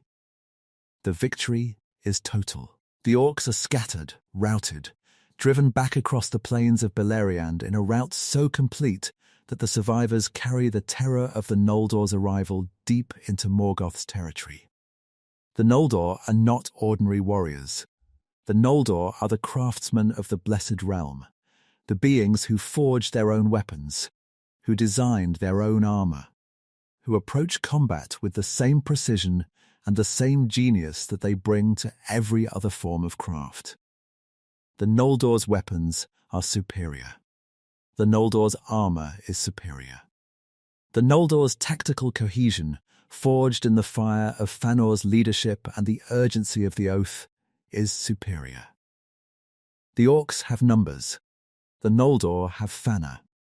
The victory is stunning.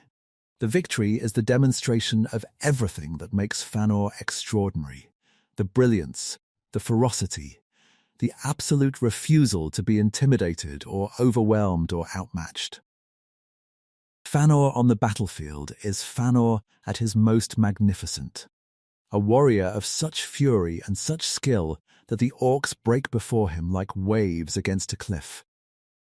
The victory is also characteristic. The victory demonstrates the pattern that defines Fëanor's career: immediate, overwhelming, short-term success followed by long-term catastrophe. Fëanor wins the battle. Fëanor always wins the battle. Fëanor's problem is not the battle. Fëanor's problem is everything that happens after. Part 29. The Charge. Fëanor cannot stop. The battle is won. The orcs are routed. The Noldor have established their foothold on the shores of Middle-earth. A prudent commander would consolidate, would dig in, would establish defences, would wait for Fingolfin's host to arrive. Fëanor does not consolidate. Fëanor charges. Fëanor, unable to contain the fire, unable to restrain the fury, unable to accept the discipline of strategic patience, Fëanor charges northward, pursuing the fleeing orcs, driving his warriors forward, pushing deeper and deeper into enemy territory, further and further from his base, closer and closer to the one place in Middle-earth that no one should approach, without overwhelming force and careful preparation. Fëanor charges toward Angband. Fëanor charges toward Morgoth's fortress. Fëanor charges toward the gates of the Iron Prison, the most heavily defended position in the world, the stronghold where Morgoth sits surrounded by Balrogs and orcs, and the accumulated military power of the oldest and most powerful evil in existence. Fëanor's sons follow. Fëanor's warriors follow. They follow because Fëanor's fire draws them forward, because Fëanor's charisma is a force of nature, because the spirit of fire is burning so brightly that anyone near him is caught in the blaze and carried along by the heat. They follow too far. Part 30. The Balrogs. Fëanor outruns his army. Fëanor, charging at the head of the assault, drives so far forward, so fast, so recklessly, that the main body of the Noldor falls behind. Fëanor is isolated, is ahead of his support, ahead of his reinforcements, ahead of any possibility of rescue. This is Fëanor's character compressed into a single tactical error. This is everything that makes Fëanor magnificent, and everything that makes Fëanor catastrophic, reduced to its purest form, the charge. The brilliant, reckless, self-destroying charge forward into the darkness, without waiting for support, without considering the odds, without acknowledging the possibility that he might need help. Fëanor has never needed help. Fëanor has never waited for anyone. Fëanor has spent his entire existence burning ahead of the pack, outperforming everyone around him, achieving through sheer intensity what others cannot achieve through careful planning. And now, at the gates of Angband, the habit kills him. The Balrogs find him. The Balrogs, the demons of fire and shadow, the Maiar who served Morgoth, the most powerful beings in Morgoth's army. The Balrogs emerge from Angband, and they find Fëanor alone, not one Balrog. multiple Balrogs.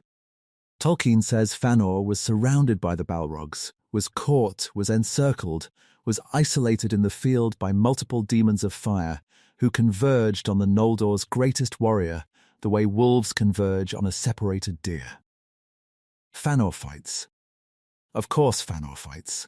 Fëanor has been fighting since the day he was born, fighting with his craft, fighting with his words, fighting with his sword, fighting with the all-consuming, never-extinguished, self-immolating fury that is his defining characteristic. Fëanor fights the Balrogs, and the fight is long, and the fight is terrible, and the fight is the kind of combat that legends are made of. A single elf, alone, surrounded by demons, fighting with a ferocity that astonishes even the servants of Morgoth. There is a grim irony here. Fëanor is the spirit of fire. The Balrogs are demons of fire.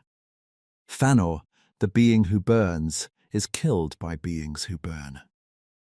The fire that Miriel named him for meets the fire that Morgoth corrupted, and the corrupted fire wins, because the corrupted fire has numbers, and because Fëanor's fire, for all its intensity, is the fire of a single being fighting alone against a host. Gothmog strikes the killing blow. Gothmog, the lord of Balrogs, the captain of Morgoth's demons, Gothmog wounds Fëanor mortally. The wound is fatal. The spirit of fire has been broken, has been cracked open by the fire of a Balrog, the fire that is Morgoth's fire, the fire that is corruption and destruction, and the opposite of everything that Fëanor's fire was supposed to be. Fëanor's sons arrive. The sons of Fëanor, following their father's charge, reach the battlefield in time to drive the Balrogs back, in time to rescue their father from the field, in time to carry the broken body of the Spirit of Fire away from the gates of Angband, but not in time to save him.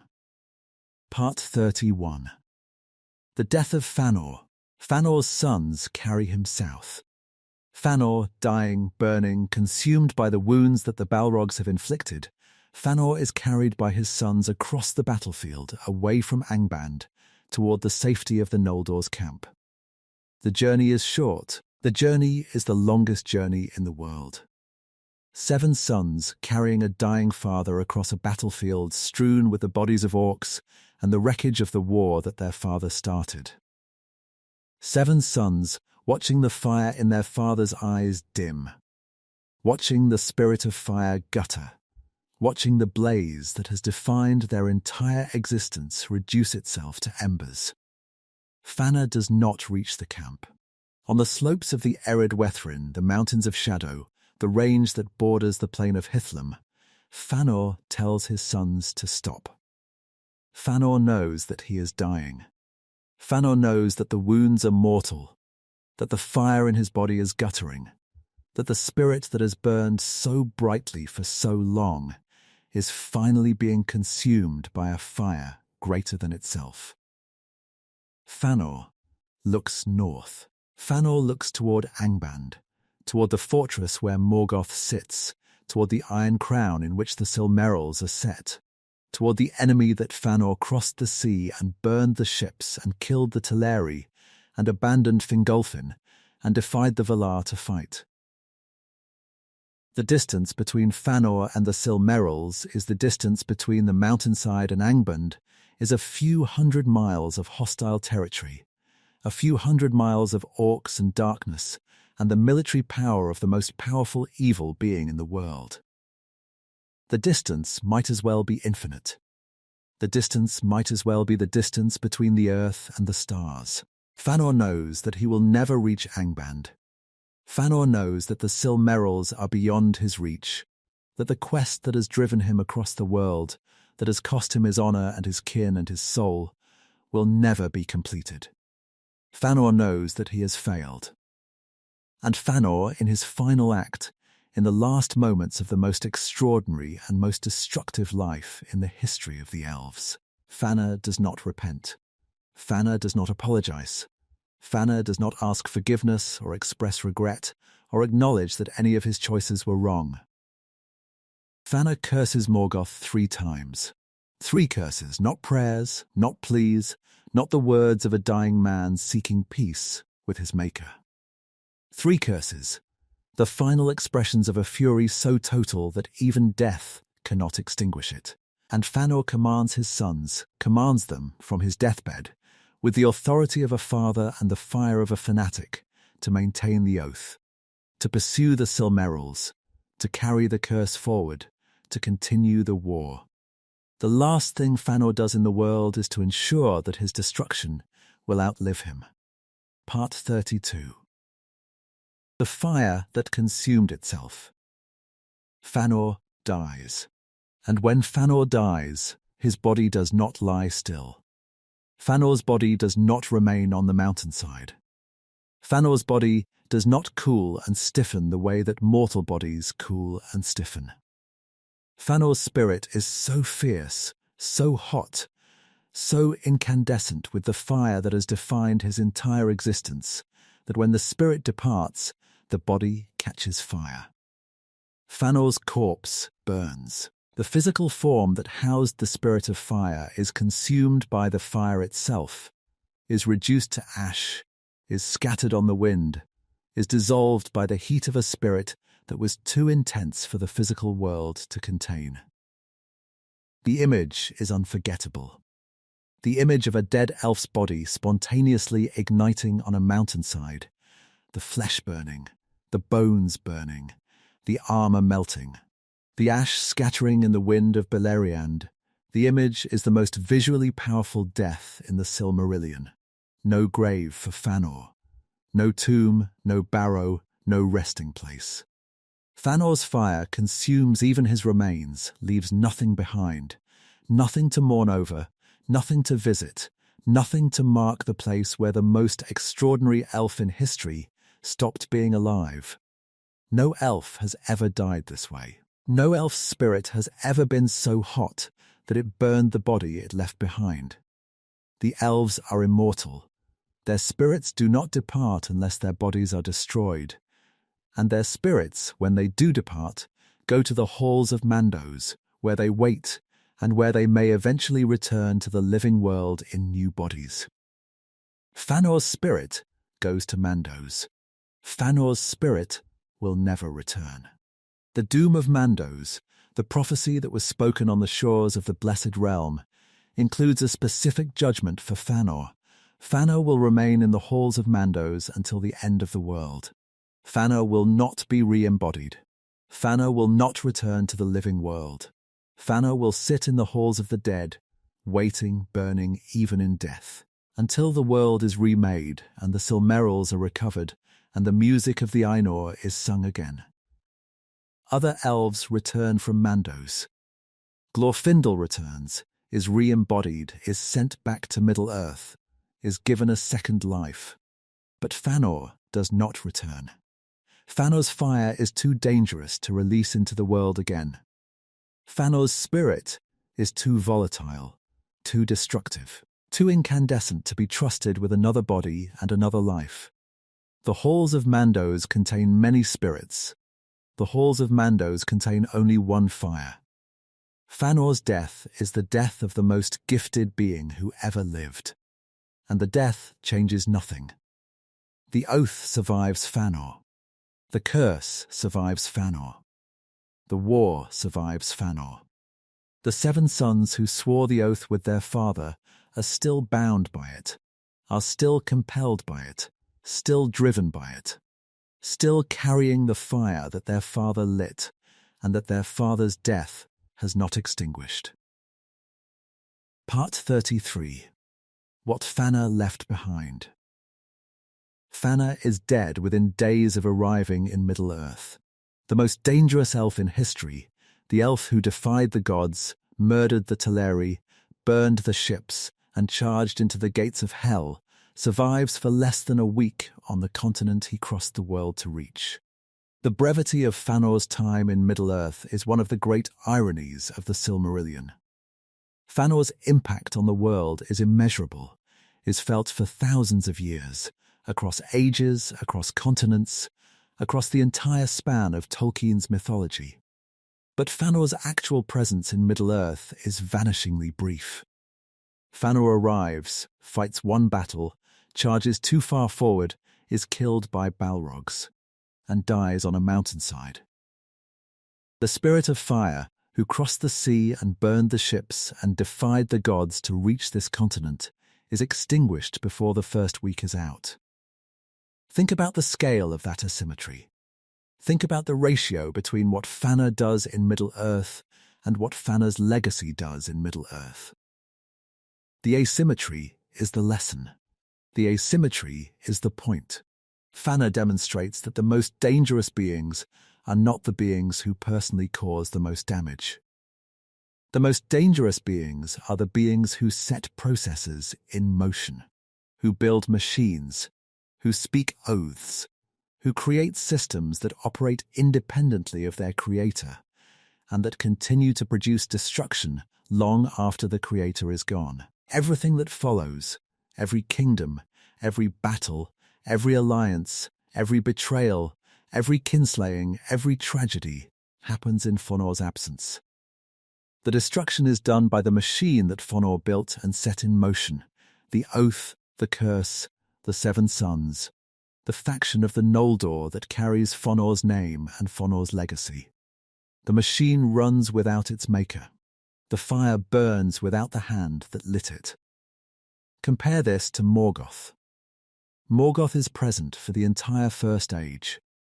Morgoth sits in Angband for centuries, actively directing his wars, actively managing his armies, actively pursuing his campaign of domination. Morgoth's evil requires Morgoth's presence. Morgoth's empire collapses when Morgoth is removed.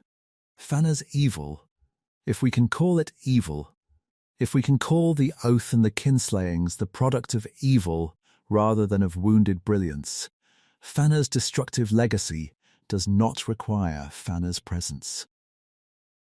Fëanor's destructive legacy operates automatically. The oath is a machine that runs itself. This is what makes Fëanor the most dangerous elf in history, not his personal actions, though his personal actions are devastating. What makes Fëanor the most dangerous is the system he created, the self-perpetuating, self-sustaining, unstoppable mechanism of destruction that operates independently of Fëanor's presence. The oath is a machine. The oath grinds forward through the centuries, producing kinslaying after kinslaying, crushing everything in its path, and the machine cannot be stopped because the machine is powered by a promise that invokes the creator of the universe and that binds its swearers with a force that transcends mortal will. Part 34. The Seven Sons. Let me tell you about the sons. Because the sons of Fëanor are the instruments through which Fëanor's destruction is delivered. The agents of the oath, the carriers of the fire, the elves who inherit their father's curse and who spend their lives trying to fulfill it. Maedhros, the eldest, the tallest, the most honourable. Maedhros is the son who most resembles Fingolfin rather than Fëanor, is steady, is reliable, is willing to cooperate with the other Noldor, is willing to cede the high kingship to Fingolfin as a gesture of reconciliation for the burning of the ships. Maedhros is the best of the sons, and Maedhros is destroyed by the oath as thoroughly and as cruelly as any of them. Maedhros is captured by Morgoth early in the war. Maedhros is hung by his right wrist from a cliff face of Thangorodrim, dangled above the abyss, exposed to the elements, left to suffer in a torment designed to break not just his body but his spirit. Fingon, son of Fingolfin, rescues Maedhros, but the rescue costs Maedhros his hand, severed at the wrist to free him from the iron band. Maedhros, the greatest warrior among the sons of Fëanor, fights the rest of his life with his left hand. The mutilation is Morgoth's mark, the physical reminder that even the best of Fëanor's sons has been in the hands of the enemy and has not come out whole. Maglor, the singer, the musician, the most artistically gifted of the sons. Maglor inherits Fëanor's creative talent without inheriting Fëanor's rage, is the gentlest of the sons, the most reluctant, the one who feels the weight of the oath most keenly, and who suffers most visibly under its demands. Maglor's songs are legendary. Maglor's voice is described as the second greatest among the elves, surpassed only by Daeron of Doriath. The singer and the warrior, art and violence, creation and destruction, coexist in Maglor with a tension that will eventually drive him to the shore and the waves and the eternal walking. Celegorm, the huntsman, the friend of Aurum, the son who inherits Fëanor's wildness and his love of the physical world. Celegorm is dangerous, is impulsive, is aggressive, is the son most likely to act on the oath's demands without hesitation. Celegorm keeps the great hound Huan, a dog of Valinor, the most loyal and most powerful hunting animal in the history of the world. Huan will eventually leave Celegorm, will abandon his master when Celegorm's cruelty exceeds what even a loyal hound can stomach. The abandonment is one of the most telling moments in the Silmarillion. When your dog leaves you, you have gone too far. Curufin, the craftsman, the son who most resembles Fëanor in skill and in temperament. Curufin inherits his father's genius and his father's arrogance, is the son who looks like Fëanor, speaks like Fëanor, thinks like Fëanor. Curufin is Fëanor's closest echo, the living continuation of the father's voice and the father's manner, carrying the Spirit of Fire's likeness into the wars that the Spirit of Fire will never see. Caranthir, the dark, the harsh, the most diplomatically challenged of the sons. Caranthir is quick-tempered and blunt, and prone to the kind of political mistakes that turn potential allies into enemies. Caranthir insults Thingol's messengers. Caranthir antagonizes the dwarves. Caranthir's personality is Fëanor's personality without Fëanor's charisma, is the anger without the charm, the pride without the persuasion. Amrod and Amrys, the twins, the youngest, the hunters. The twins are the least individually characterized of the sons, are a matched pair, a unit, a set of identical brothers who function as a team rather than as individuals. In some versions of the story, one of the twins dies in the burning of the ships at Losga, burned alive in the very ships that Fëanor set aflame, killed by his own father's act of spite. If this version is true, then Fëanor's first victim in Middle-earth is his own son. 7 sons, 7 carriers of the oath, 7 instruments of a destruction that their father designed and that they cannot escape. Part 35. The second kinslaying. The oath demands its due. The oath demands the Silmarils. And when a Silmaril surfaces, when a Silmaril appears in the hands of someone who is not a son of Fëanor, the oath compels the sons to act. Beren and Elthian recover a Silmaril from Morgoth's crown.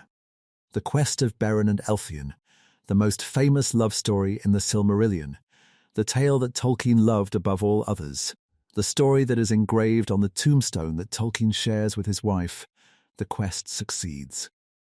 Beren, the mortal man, and Elthian, the most beautiful of all the children of Ilúvatar, enter Angband together. Elthian puts Morgoth to sleep with her song, puts the first Dark Lord, the mightiest of the Valar, to sleep with the power of her voice. And Beren prees a Silmaril from the Iron Crown. Beren carries a Silmaril out of Angband.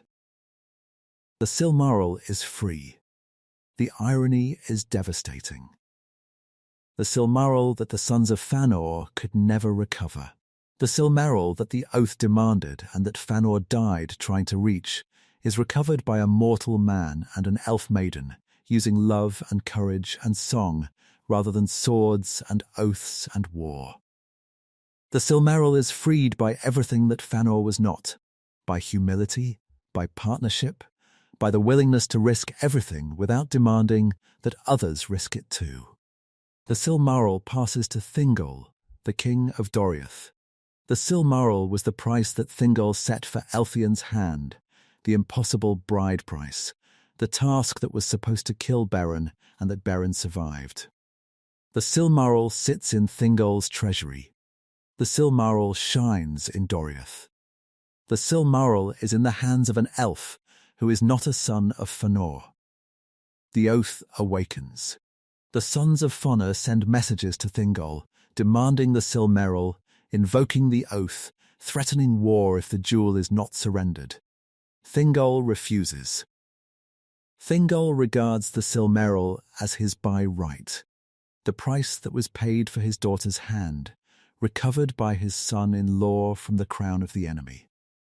Thingol has a point. The Silmaril was taken from Morgoth by Beren's hand, at the cost of Beren's hand, and Thingol regards the jewel as fairly won by the bravery of his family.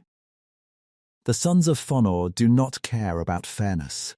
The sons of Fëanor care about the oath, about the cosmic obligation, the invocation of Ilúvatar, the promise that overrides every other consideration, including justice, including decency, including the basic recognition that the Silmaril was taken from the enemy and not from them. The sons of Fëanor attack Doriath. The attack is the second kinslaying, the second time that elves kill elves, the second installment of the debt that Fëanor's oath keeps accumulating. Doriath falls. Thingol is dead by this point, but the kingdom survives under the rule of j.r.r, Thingol's grandson, the son of Beren and Elthian, the inheritor of the Silmaril. Celegorm, Cerufin, and Caranthir die in the assault on Doriath. 3 sons of Fëanor die attacking the kingdom of a kinsman, die fighting elves, die killing elves, die in the pursuit of a jewel that their father made and that their father's oath demands they recover. j.r.r also dies. His young sons are abandoned in the forest by the servants of Celegorm and left to die. 2 children, lost in the winter woods, condemned to die because their grandfather possessed a jewel that someone else's father made. The Silmaril escapes. j.r.r's daughter Elwing flees Doriath with the jewel, flees south, to the havens of Sirion, to the last refuge of the elves in Beleriand. The Silmaril is still in someone else's hands. The oath is still unfulfilled. The machine grinds on. Part 36. The third kinslaying. The havens of Sirion. The last refuge. The place where the survivors of fallen kingdoms gather, the refugees from Gondolin, the refugees from Doriath, the remnants of the Noldor and the Sindar who have lost their homes and their kings and everything else. Elwing is at the havens. Elwing has the Silmaril. Elwing has married Eärendil, the half-elven mariner, the son of Tuor and Idril, the child of Gondolin. Elwing and Eärendil have twin sons, Elrond and Elros. The family is at the havens. The Silmaril is at the havens. The sons of Fëanor come. Maedhros and Maglor, the 2 eldest, the survivors of the first 6, the last brothers standing. Maedhros and Maglor send messages to the Havens demanding the Silmaril. The Havens refuse. The Havens protect Elwing. The Havens will not surrender the jewel. The sons of Fëanor attack the havens of Sirion. The attack is the third kinslaying, the most devastating of the 3, the massacre of a refugee camp, the destruction of the last sanctuary, the murder of the innocent by the sworn. The assault is described in terms of devastation. Elves killing elves in a refuge, warriors of the House of Fëanor cutting down the survivors of Gondolin and Doriath. The people who had already lost everything, the people who had nowhere else to go. The violence is not abstract. The violence is specific, is the killing of mothers trying to protect their children, of healers trying to tend the wounded, of old elves who have already survived the destruction of 2 kingdoms and who now face destruction a 3rd time. Some of Maedhros's own warriors refuse to fight, refuse to participate in the slaughter, refuse to kill refugees, turn against their lords in disgust at what the oath has demanded. The third kinslaying is so terrible that it splits the house of Fëanor itself, turns the servants against the masters, turns the followers against the leaders, produces a mutiny within the ranks of the sworn that demonstrates how far the oath has pushed beyond the boundaries of what even the oath's own followers can stomach. The third kinslaying is the oath's ultimate expression. The third kinslaying is what happens when a promise that invokes the creator of the universe collides with the basic decency of the beings who swore it. When the cosmic obligation crushes the moral conscience, when the sacred vow overrides the sacred prohibition against kinslaying, when the oath proves stronger than the humanity of the people who carry it. Elwing jumps into the sea with the Silmaril. Rather than surrender the jewel, Elwing throws herself from a cliff into the waves, and Ulmo, the Vala of the sea, transforms her into a white bird. And Elwing flies to Erendil's ship, and together they sail into the west, carrying the Silmaril to the Blessed Realm, where the jewel will never be recovered by the sons of Fëanor. The Silmaril escapes again. The oath demanded the Silmaril. The kinslaying was the oath's price for the attempt. And the Silmaril escapes anyway, flies over the sea, carried by a woman in the form of a bird, beyond the reach of the suns, beyond the reach of the oath, beyond the reach of Fëanor's curse. The oath produces the violence, but not the result. The oath inflicts the cost, but does not deliver the prize. The mechanism grinds on, consuming everything, achieving nothing. Maedhros and Maglor find Elrond and Elros, the twin sons of Erendil and Elwing, the children of the family they have just destroyed. The twins are children. The twins are orphans. The twins are the grandchildren of the people that the oath required the sons of Fëanor to kill. Maglor takes the twins. Maglor raises Elrond and Elros, raises them with care, raises them with love, raises them with the desperate, guilty, heartbroken tenderness of a being who has destroyed their family and who cannot undo the destruction, and who can only, in the aftermath, try to save what can be saved. Part 37. The end of the suns. The war of wrath comes.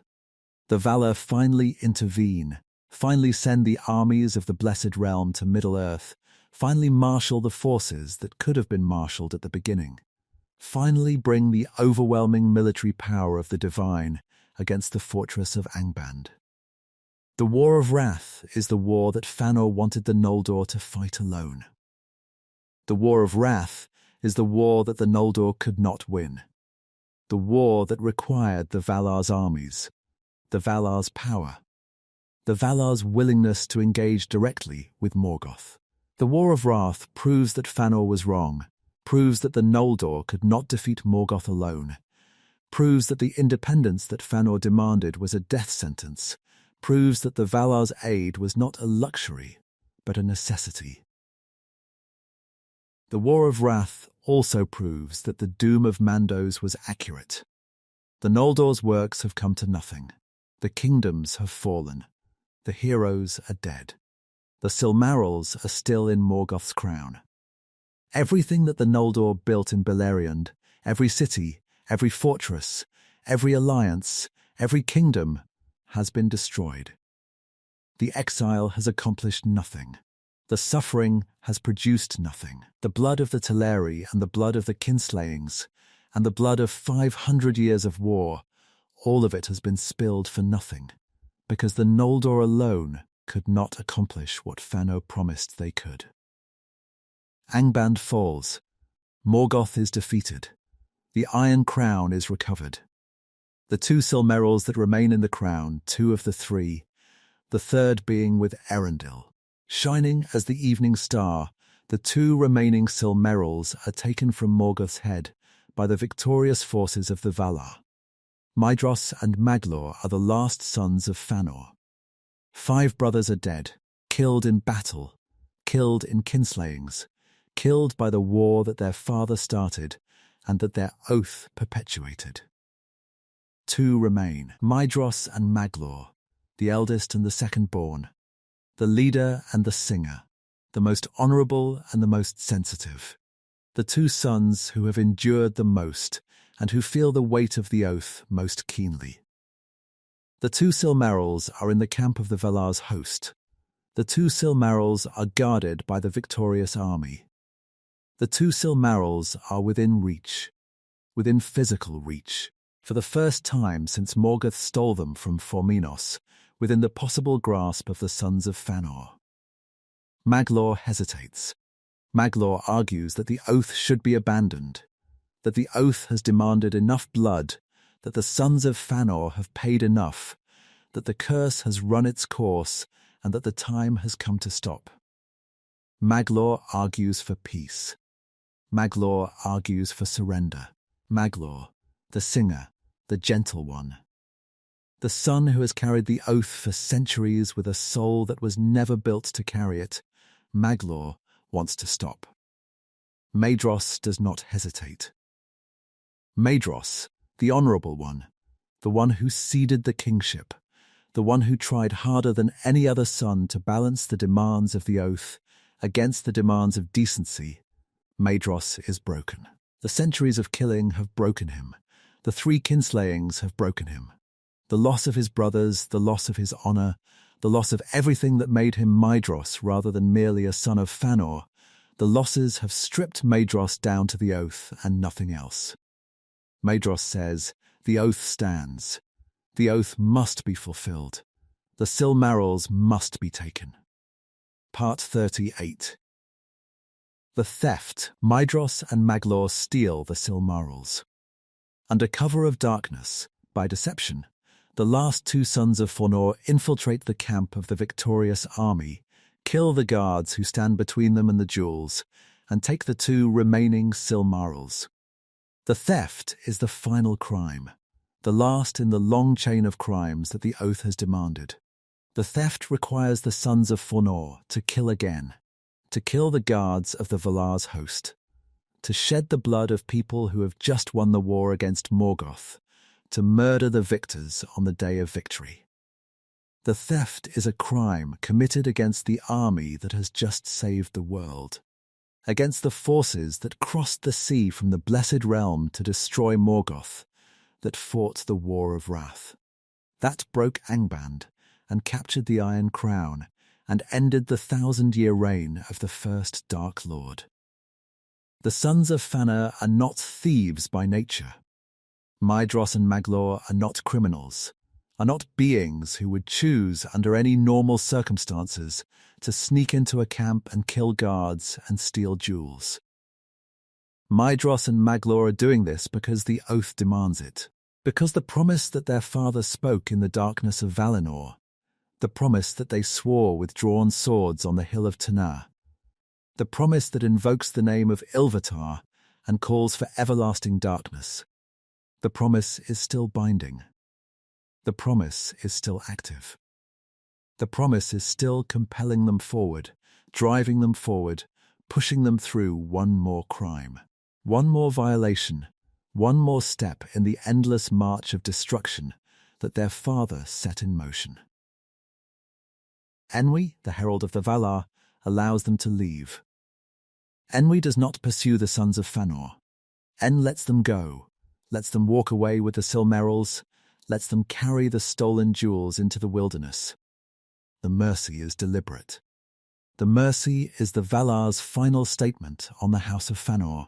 The oath has earned its own punishment. The Silmarils will deliver justice. Each brother takes one Silmaril. Each brother holds a jewel, and each brother is burned. The Silmarils burn them. The hallowing of Varda, the consecration that protects the Silmarils from the touch of evil or unclean hands, the hallowing recognizes what the sons of Fëanor have become. The hallowing recognizes the blood on their hands. The hallowing recognizes the 3 kinslayings, the murdered Teleri, the slaughtered people of Doriath, the massacred refugees of Sirion. The Hallowing recognizes that the sons of Fëanor are no longer worthy to touch the jewels that their father made. The burning is the oath's final cruelty. The oath demanded that the sons of Fëanor pursue the Silmarils. The oath compelled them to kill and to steal and to destroy in pursuit of the jewels. And now, at the end, now when the jewels are finally in their hands, the jewels reject them. The quest was not merely futile. The quest was self-defeating. The oath drove the sons to pursue something that the oath's own consequences made it impossible for them to possess. The Silmarils are not merely objects. The Silmarils are moral judges. The Silmarils recognize the hands that touch them and respond accordingly, burn the unworthy, shine for the holy, reject the corrupted. The Silmarils are the final arbiters of the oath's legacy, and the Silmarils' judgment is absolute. The sons of Fëanor are no longer clean enough to hold the light. Part 39. The final fates. Maedhros takes his Silmaril and walks to a cliff.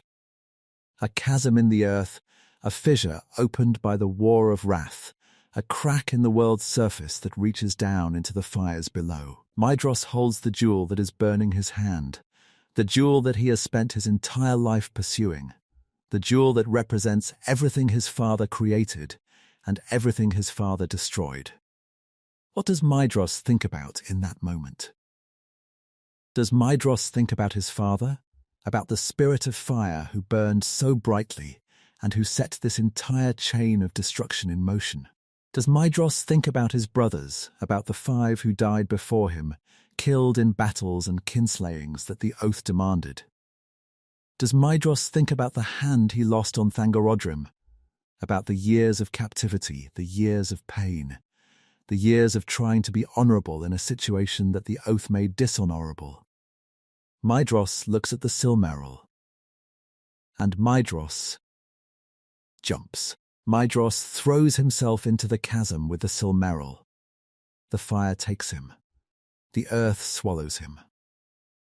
The eldest son of Fëanor, the tallest, the most honourable, the one who ceded the kingship, the one who tried to be decent in an indecent situation, the eldest son dies by his own hand, holding the jewel that he could not release, consumed by the fire that his father started.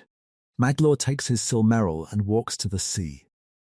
Maglor walks to the shore of Middle-earth, the edge of the continent, the boundary between the land and the water. Maglor holds the burning jewel. Maglor looks at the sea that separates Middle-earth from the Blessed Realm, the sea that his father crossed, the sea that his father's ships burned on. Maglor cannot keep the Silmaril. Maglor cannot hold the jewel, cannot endure the burning, cannot bear the pain of the Hallowing's judgment, cannot carry the physical evidence of his own unworthiness. But Maglor also cannot throw himself into a chasm the way Maedhros did. Maglor does not have Maedhros's resolve for that final act. Maglor has only the sea and the shore and the burning in his hand. Maglor throws the Silmaril into the sea. The jewel sinks. The light disappears beneath the waves, goes into the deep, goes into the water, goes into the element that is furthest from fire, the element that his father's nature never touched. And then Maglor walks. Maglor walks along the shore of Middle-earth, walks and sings, walks and mourns, walks in pain from the burns on his hand that will never heal. Maglor walks the shores of the world forever, walks into legend, walks into myth, walks into the eternal, unending, unresolvable grief of a singer who has lost everything and who has only his voice and his pain and the sound of the waves where his father's jewel went down. What does Maglor sing? Does Maglor sing about the Silmarils? Does Maglor sing about his brothers? Does Maglor sing about the oath, the promise that consumed his family, the vow that destroyed everything it was supposed to protect? Or does Maglor sing about something else, about the light of the trees, about the beauty of Valinor before the darkening, about the world as it was before his father broke it. Tolkien says that Maglor's voice is still heard on the shores of Middle-earth.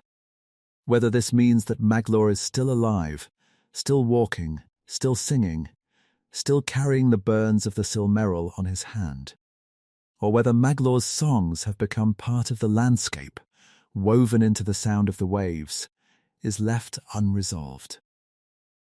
The ambiguity is the point. Maglor is the oath's final victim, the last son, the last singer, the last carrier of Fëanor's fire, walking the shores of a world that his father's choices ruined. Part 40. The three Silmarils. The Silmarils are separated. The three jewels that Fëanor created, the three gems that contain the light of the two trees, the three objects that launched the oath and the kinslayings and the war and the exile. The three Silmarils end up in the three elements. One Silmaril is in the sky. Erendil's Silmaril, the Silmaril that Beren recovered from Morgoth's crown, that passed through Lothian and Dior and Elwing to Erendil, shines as the evening star, the brightest star in the sky, the star of hope that Tolkien calls Gil-Estil. This Silmaril is in the air, is in the heavens, visible to all, a permanent reminder of the light that was lost and the hope that remains. Every evening, when the star appears in the western sky, the light of Fëanor's creation shines across Middle-earth, shines on the Shire and on Mordor equally, shines on the living and the dead, shines on the world that Fëanor's choices shaped. One Silmaril is in the earth. Maedhros' Silmaril, the Silmaril that burned his hand, that drove him to the chasm, that went with him into the fire beneath the world, is buried in the earth, consumed by the geological forces that shape the world's interior. This Silmaril is in the fire, is in the deep, in the heat, in the element that Fëanor was named for. The Silmaril that Maedhros carried into the chasm returns to the element of its maker, returns to fire, to heat, to the consuming force that Fëanor embodied. There is a symmetry in this that feels deliberate. The Silmaril made by fire returns to fire. The jewel that the spirit of fire created is swallowed by the fire beneath the earth. One Silmaril is in the sea. Maglor's Silmaril, the Silmaril that burned the singer's hand, that was thrown into the waves, that sank beneath the surface and disappeared, is in the water, in the deep, in the ocean that separates the mortal world from the immortal world.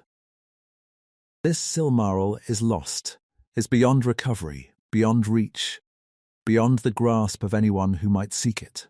Sky, earth, sea, air, fire, water.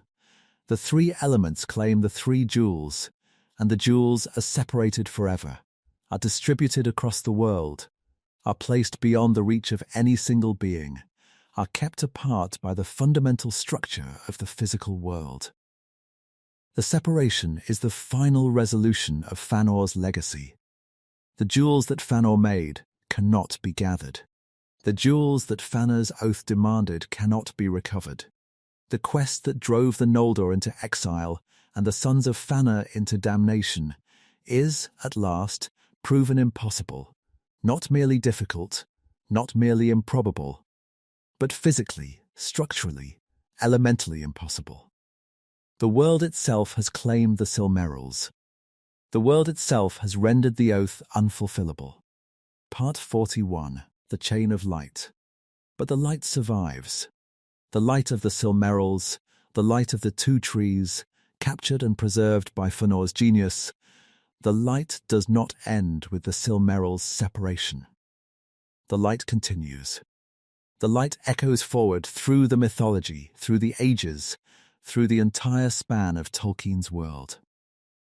Erendil's Silmaril shines as the evening star. The evening star is the light that the Elves call Gil-Estil, the star of high hope, the beacon that shines in the west, the light that guides mariners and that inspires the despairing, and that appears in the sky when the darkness seems most complete. The evening star is Fëanor's light, is the light that Fëanor captured, filtered through the Silmarils, carried across the sky by the mariner who sailed to the Blessed Realm to beg the Valar for aid. The chain has links that most fans never count. Let me trace it for you, because the chain is one of the most remarkable structural elements in the entire mythology. Fëanor captures the light of the two trees. The trees are destroyed. The Silmaril is stolen by Morgoth. Beren and Elthian recover the Silmaril. The Silmaril passes through j.r.r. The Silmaril passes to Elwing. Elwing carries the Silmaril to Elendil. Elendil sails to the Blessed Realm with the Silmaril on his brow. The Valar set Elendil in the sky as a star, as a permanent light, a permanent beacon, a permanent hope, shining in the darkness. Galadriel captures the light of the evening star in the Fiel of Galadriel, the crystal vial that she gives to Frodo in Lothlorien. The Fiel contains the light of Elendil's star. Contains, in other words, the light of the Silmaril, which contains the light of the two trees, which contains the light of the Blessed Realm. The light in the Fiel is Fëanor's light, is the light that Fëanor captured, that Fëanor preserved, that Fëanor refused to surrender to save the trees. Frodo uses the Fiel in Shelob's lair, the light of Fëanor's craft, filtered through the Silmaril, through the evening star, through Galadriel's vial. The light of Fëanor's genius blazes in the darkness of the spider's tunnel and drives the descendant of Ungoliant back.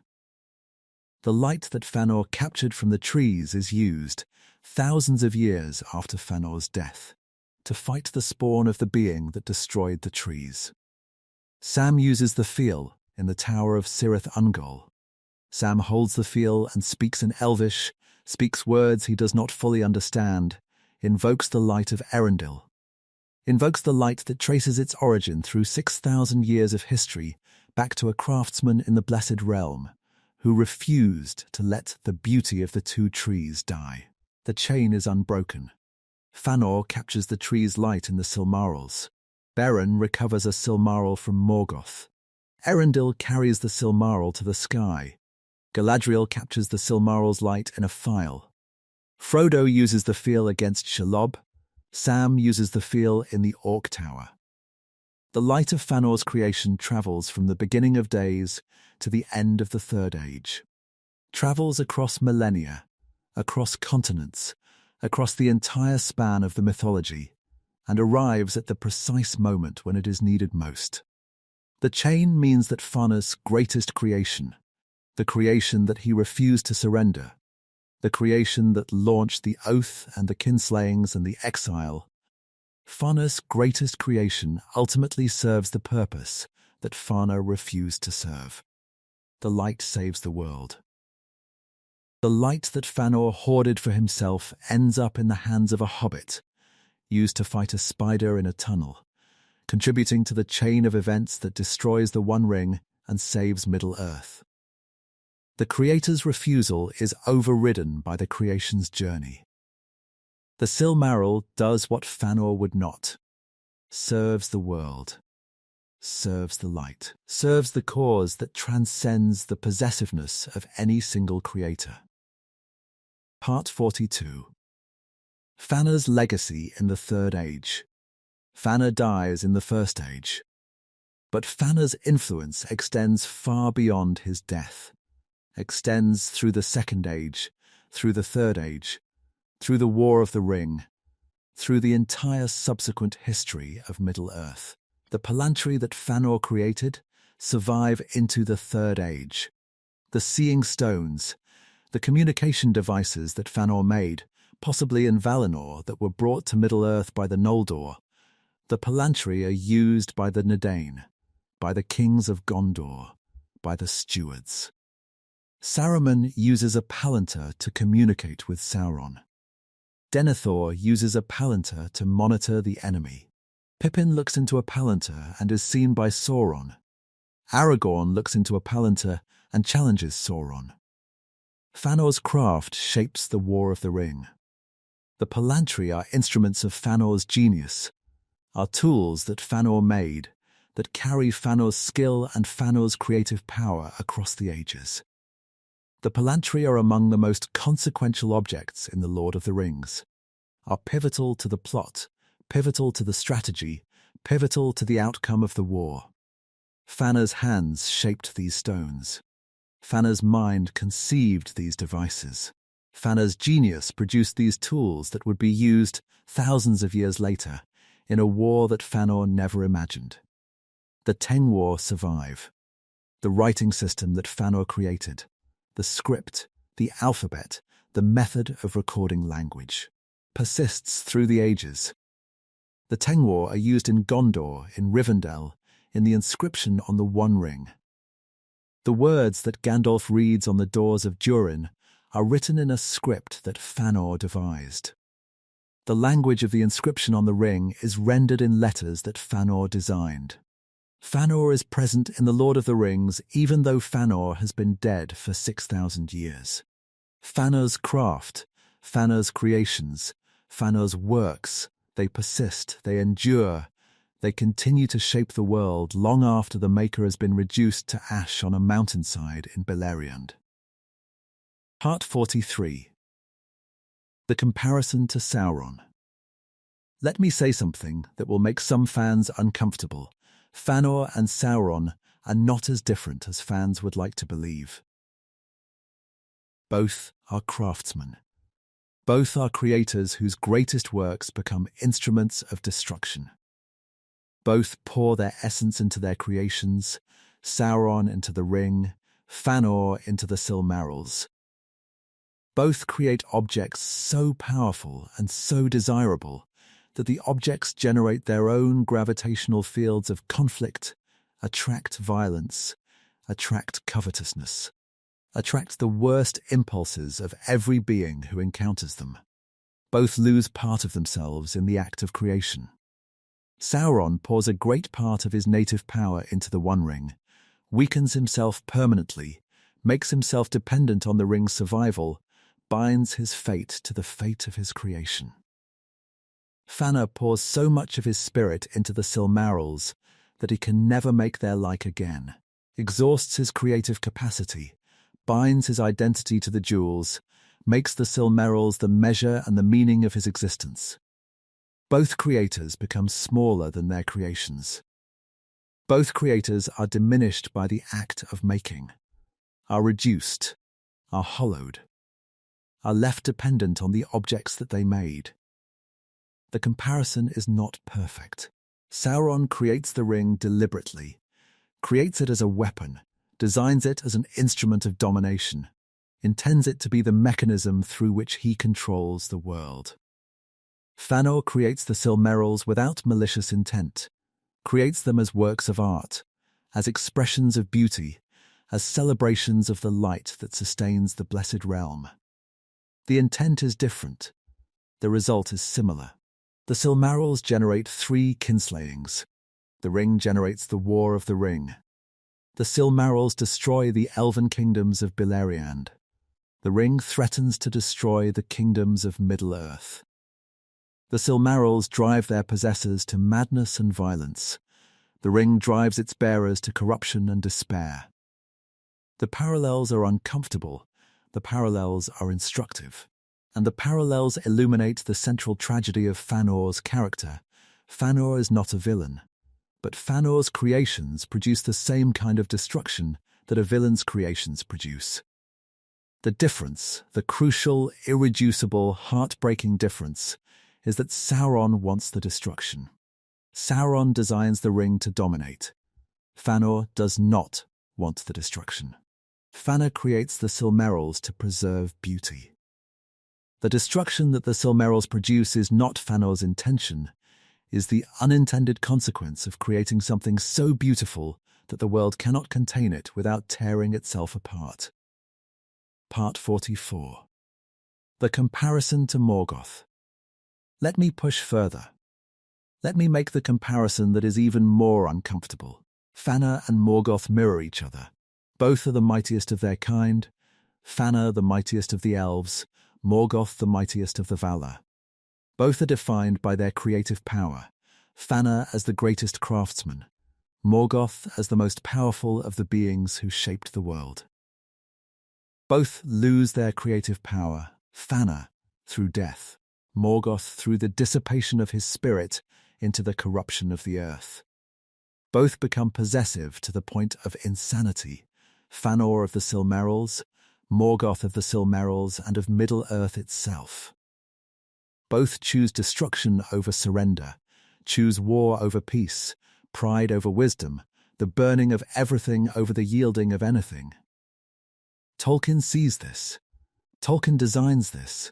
The parallels between Fëanor and Morgoth are not accidental, are not coincidences, are not the product of sloppy writing or insufficient imagination.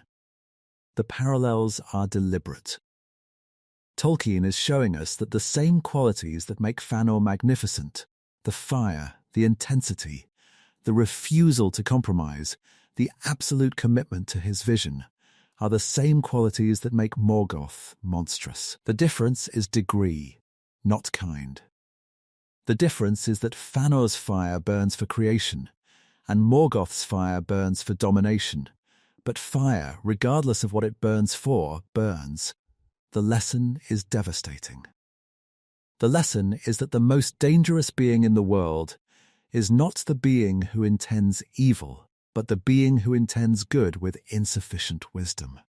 The being whose brilliance outpaces their judgment, whose conviction outpaces their compassion, whose fire outpaces their ability to control the flames.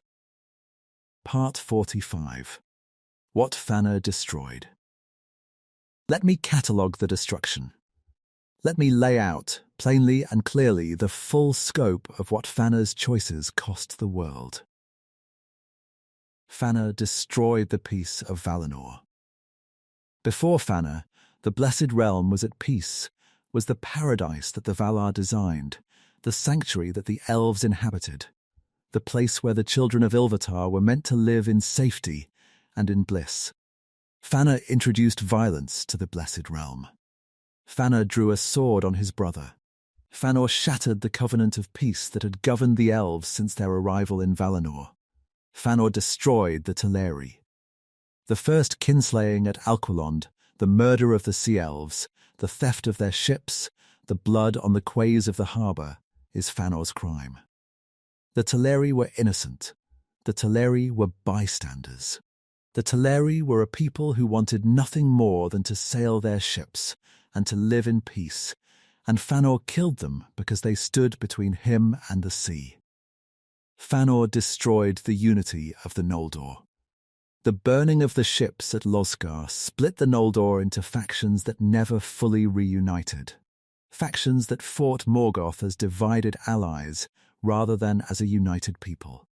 Factions whose internal rivalries weakened the war effort and contributed to the eventual defeat. Fëanor destroyed his own sons. The 7 sons of Fëanor are born into a life of extraordinary privilege, are the children of a king, the heirs of a dynasty, the inheritors of the greatest craftsman's legacy. The oath transforms them into instruments of destruction. 5 die in battle or in kinslayings. 1 throws himself into a chasm. 1 walks the shores of the world in perpetual grief. Not one of them dies at peace. Fëanor destroyed the elven kingdoms of Beleriand. The 3 kinslayings, Alqualond, Doriath, and the havens of Sirion, are the product of Fëanor's oath. The kinslayings shatter the elven alliances, weaken the elven resistance, and contribute directly to Morgoth's ability to destroy the elven kingdoms one by one. Fëanor destroyed the possibility of an elven victory in the First Age. If the Noldor had arrived in Middle-earth united, if the ships had not been burned, if Fingolfin's host had not been forced to cross the Helcarax, if the internal rivalries had not poisoned every alliance and every campaign, the war against Morgoth might have been won without the Valar's intervention. The Noldor might have defeated Morgoth on their own, Fëanor's actions ensured that they could not. Part 46. What Fëanor created. But now let me tell the other side. Because Fëanor's legacy is not only destruction. Fëanor's legacy is also creation, is also beauty, is also genius, is also the production of works so extraordinary that they persist through the ages and continue to serve the world long after Fëanor's death. The Silmarils. The Silmarils are the most beautiful objects in the history of Tolkien's mythology. The most perfect, the most luminous, the most spiritually significant works of craft ever produced. The Silmarils preserve the light of the two trees, preserve the original light of creation, the light that the Valar made and that Ungoliant destroyed. Without the Silmarils, the light of the trees would be gone forever, would be lost, would be extinct, would be absent from the world entirely. Fëanor preserved the light. Fëanor's genius captured the irreplaceable and made it permanent. The Tengwar. The writing system that Fëanor created becomes the foundation of elven literacy, becomes the medium through which the elves record their history, their songs, their laws, their correspondence. The Tengwar are Fëanor's most enduring creation, more enduring than the Silmarils, which are separated and lost, more enduring than the Palantri, which are scattered and destroyed. The Tengwar survive because the Tengwar are not objects but ideas, are not things that can be stolen or hoarded, but concepts that can be shared and multiplied and transmitted across generations. The Palantri, the seeing stones that Fëanor created, provide communication across vast distances, provide the infrastructure for coordination and governance that the Dadain kingdoms rely on for thousands of years. The Palantri are not merely useful. The Palantri are essential, are the technological backbone of Gondorian governance, the communication network that holds the kingdom together across the vast distances of Middle-earth. Fëanor's creations are his redemption. Not a full redemption, not a cancellation of the debt, not an erasure of the destruction, but a partial redemption, a demonstration that the fire that burned so destructively also produced something irreplaceable. The fire that consumed Miriel, that consumed the Teleri, that consumed the ships and the peace and the unity of the Noldor. The same fire also produced the light that survives the fire, the script that survives the exile, the stones that survive the ages. Part 47. The Father of Elrond. Here is a connection that most fans miss, a connection that traces the chain of consequence from Fëanor's oath to one of the most beloved characters in The Lord of the Rings. Elrond is Fëanor's victim.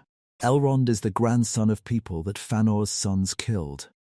Elrond's grandmother Nimloth was killed in the assault on Doriath. Elrond's great-grandfather j.r.r. was killed in the assault on Doriath. Elrond's mother Elwing was orphaned by the third kinslaying. Elrond himself was captured by the sons of Fëanor as a child, was taken from his home, separated from his parents, raised by the people who destroyed his family. Think about what this means for Elrond. Think about what it means to grow up in the household of the people who murdered your grandparents. Think about what it means to be loved by Maglor.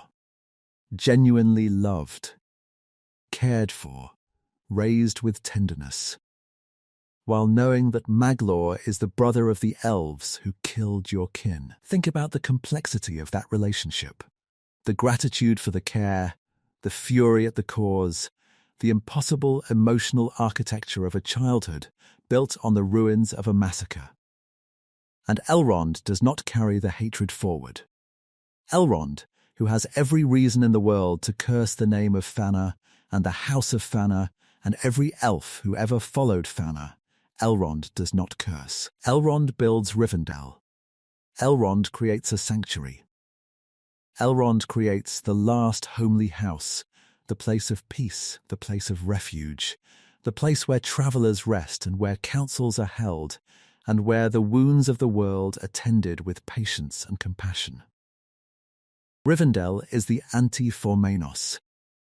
Fëanor is the fortress that Fëanor builds in exile, the stronghold of suspicion, the fortified house of a mind that sees enemies everywhere. Rivendell is the opposite, is a home that welcomes strangers, that shelters the lost, that provides rest for the weary without demanding loyalty or obedience in return. Fëanor builds walls. Elrond builds doors. Elrond is Fëanor's opposite. Elrond takes the destruction that Fëanor's oath produced and transforms it, not into more destruction, not into revenge, not into a counter-oath that perpetuates the cycle. Elrond transforms the destruction into healing. Elrond transforms the grief into wisdom. Elrond transforms the exile into a home. The contrast is Tolkien's commentary on Fëanor. The contrast says, this is what brilliance looks like when it is tempered by wisdom. This is what strength looks like when it is guided by compassion.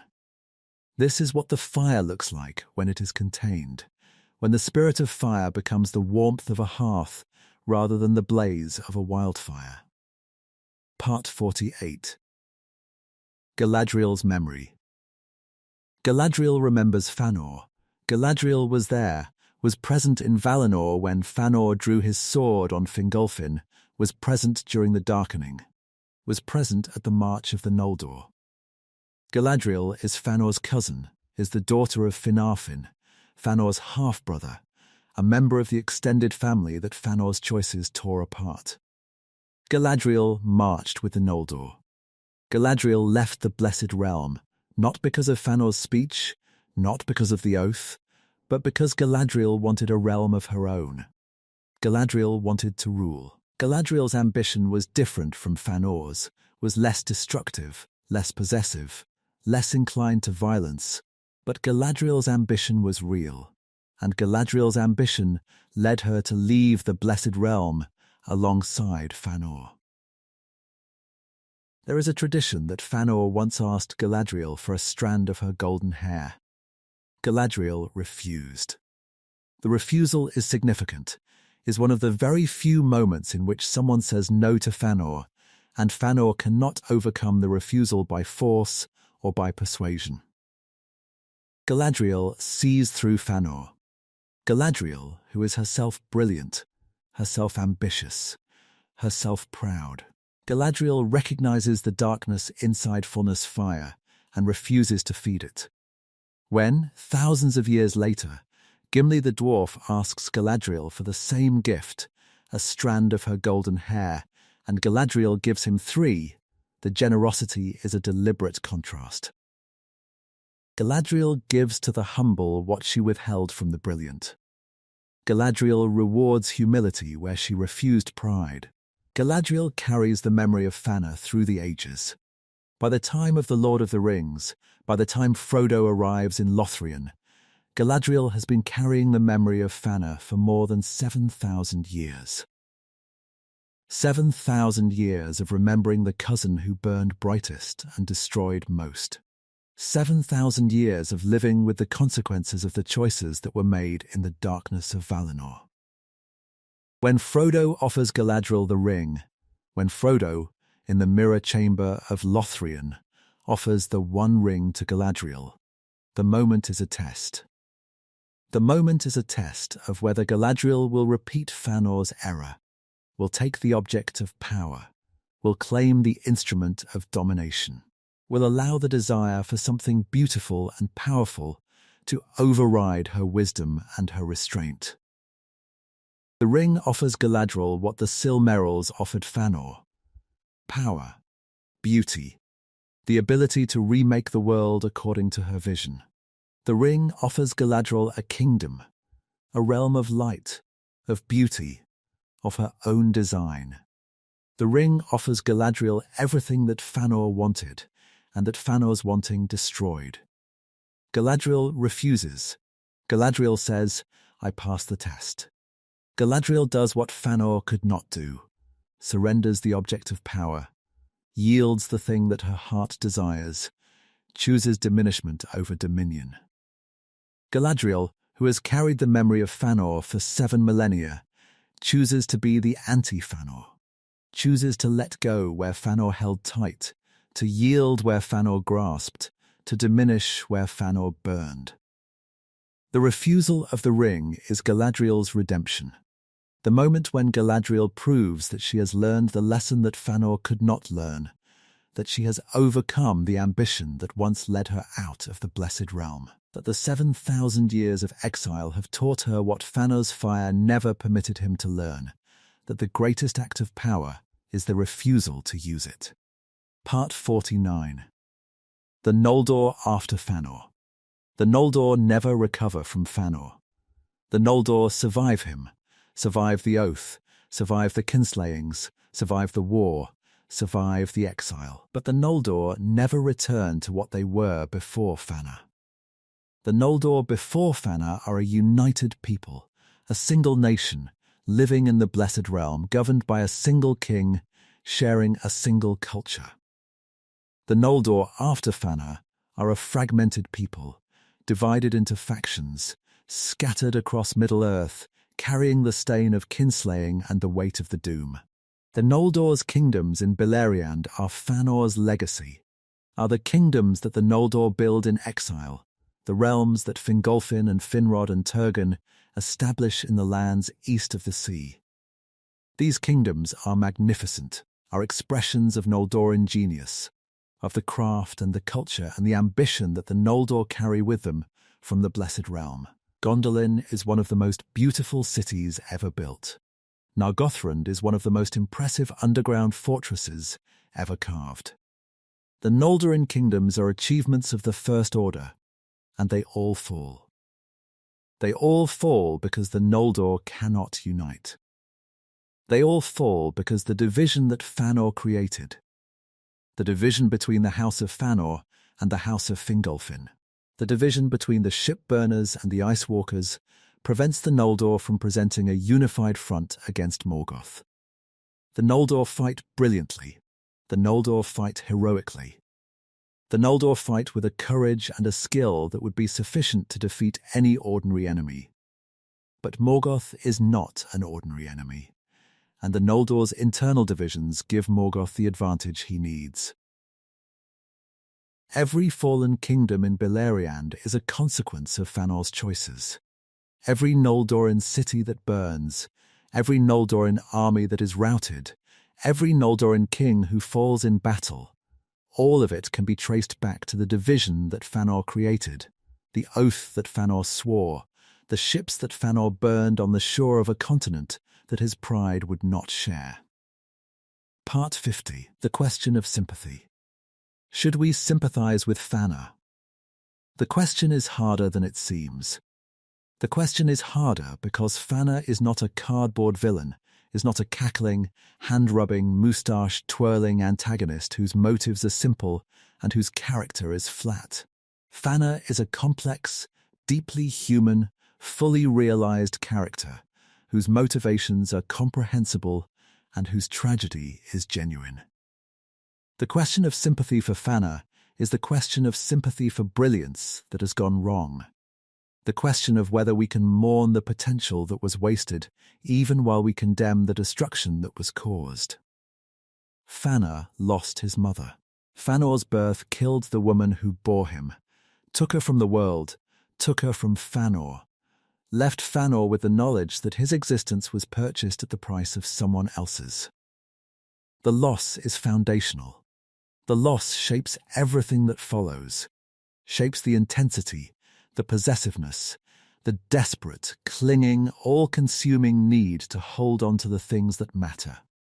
Because the first thing that mattered was taken before Fëanor could even speak. Fëanor's father remarried. The remarriage is not wrong. Finno has a right to love again, has a right to seek happiness, has a right to build a new life. But the remarriage wounds Fëanor, wounds him in the place that is already wounded, reopens the scar that Miriel's death left, confirms the fear that Fëanor's presence is not enough to fill the void that Miriel created. Every time Fëanor sees Fingolfin, Every time Fëanor sees the son of Indis, the child of the second marriage, the living proof that Fëanor's heart was large enough for more than one love, the wound reopens. The wound never heals. Fëanor's creations were stolen. The Silmarils, the greatest works of Fëanor's genius, the objects into which Fëanor poured his fire and his skill and his love, were stolen by Morgoth. The theft is not merely a property crime. The theft is a violation, an assault on Fëanor's identity, a robbery of the things that define Fëanor's existence, a desecration of the works that make Fëanor who he is. Fëanor's father was murdered. Finnew, the father who chose Fëanor over his other sons, the father who followed Fëanor into exile, the father who proved his love by giving up a throne, was murdered by the same being who stole the Silmarils. The murder compounds the theft. The murder transforms the crime from a robbery into an act of war. The murder leaves Fëanor an orphan twice over, motherless from birth, fatherless from Morgoth's hand. The grief is real, the anger is justified, the desire for vengeance is comprehensible, and the actions that the grief and the anger and the desire produce are catastrophic. This is the tragedy. This is the tragedy that makes Fëanor one of the greatest characters in fantasy literature. The tragedy of a being whose pain is real and whose response to that pain is monstrous. Fëanor's suffering does not excuse his actions. Fëanor's suffering explains his actions, makes them comprehensible, makes them human, makes them the kind of choices that a brilliant, wounded, furious being might plausibly make in the grip of a grief too vast for wisdom to contain. Part 51. The Tragedy of Brilliance. The tragedy of Fëanor is not that he is wrong. The tragedy of Fëanor is that he is right about enough things, right about enough of the important things, to make his wrongness invisible to himself and irresistible to others. Fëanor is right that the Noldor deserve independence, but the path to independence does not require kinslaying. Fëanor is right that the Silmarils should be recovered. But the recovery does not require an oath that binds his sons to eternal war. Fëanor is right that Morgoth must be fought. But the fight does not require the burning of ships and the abandonment of allies. Fëanor's rightness is the camouflage that conceals his wrongness. Fëanor's valid insights, his correct identification of real problems, his accurate assessment of real threats, provide the cover under which his destructive impulses operate. Fëanor can justify every terrible choice he makes because every terrible choice is connected to a real grievance, a real concern, a real problem that someone needs to address. The problem is not that Fëanor identifies the wrong issues. The problem is that Fëanor chooses the wrong solutions, chooses the solutions that maximize destruction and minimize cooperation, chooses the solutions that serve Fëanor's ego and Fëanor's rage, rather than the interests of the people Fëanor claims to be leading. This is Tolkien's deepest insight about dangerous leaders. The most dangerous leaders are not the ones who are obviously wrong. The most dangerous leaders are the ones who are partially right. The ones whose valid insights attract followers, whose real grievances generate sympathy, whose legitimate concerns provide the moral cover for illegitimate actions. The most dangerous leaders are the ones who use the truth as a weapon, who deploy valid observations in the service of destructive agendas, who leverage real problems to justify catastrophic solutions. Part 52. Why Fëanor is the most dangerous. Let me answer the title's promise. Let me explain why Fëanor, not Morgoth, not Sauron, not the Witch King or Saruman or any of the Third Age's villains, is the most dangerous elf in the history of Middle-earth. Fëanor is more dangerous than any ordinary villain, because Fëanor's danger does not end with his death. Villains die, and their threat dies with them. Sauron is destroyed, and his armies collapse. Morgoth is defeated, and his empire falls. The danger that conventional villains pose is proportional to their presence, is active when they are active, ends when they end. Fëanor dies in the first week of his campaign. And the destruction that Fëanor set in motion continues for 6,000 years. The oath outlives Fëanor. The curse outlives Fëanor. The division among the Noldor outlives Fëanor. The light of the Silmarils, captured in Erendil's star, filtered through Galadriel's field, blazing in Shelob's lair, outlives Fëanor. The writing system that Fëanor created outlives Fëanor. The Palantry that Fëanor crafted outlive Fëanor. Everything that Fëanor touched, every creation, every destruction, every word he spoke and every oath he swore, outlives Fëanor. Fëanor is dangerous because Fëanor is a force of nature. Fëanor is not a person who does dangerous things. Fëanor is a phenomenon, a creative and destructive event, a detonation of genius and rage and pride that produces a shockwave that travels across the ages and reshapes the world. Fëanor does not merely act. Fëanor detonates, and the detonation's effects are felt long after the explosion is over. Part 53. The Spirit of Fire. Fëanor sits in the halls of Mandos. Fëanor has been sitting in the halls of Mandos since the first days of the First Age, since his body burned to ash on the slopes of the Ered Wethrin, since his spirit departed the world and went to the houses of the dead. Fëanor has been waiting for thousands of years, waiting for the end of the world, waiting for the remaking of all things, waiting for the moment when the Silmarils might be recovered and the music of the Ainur might be sung again.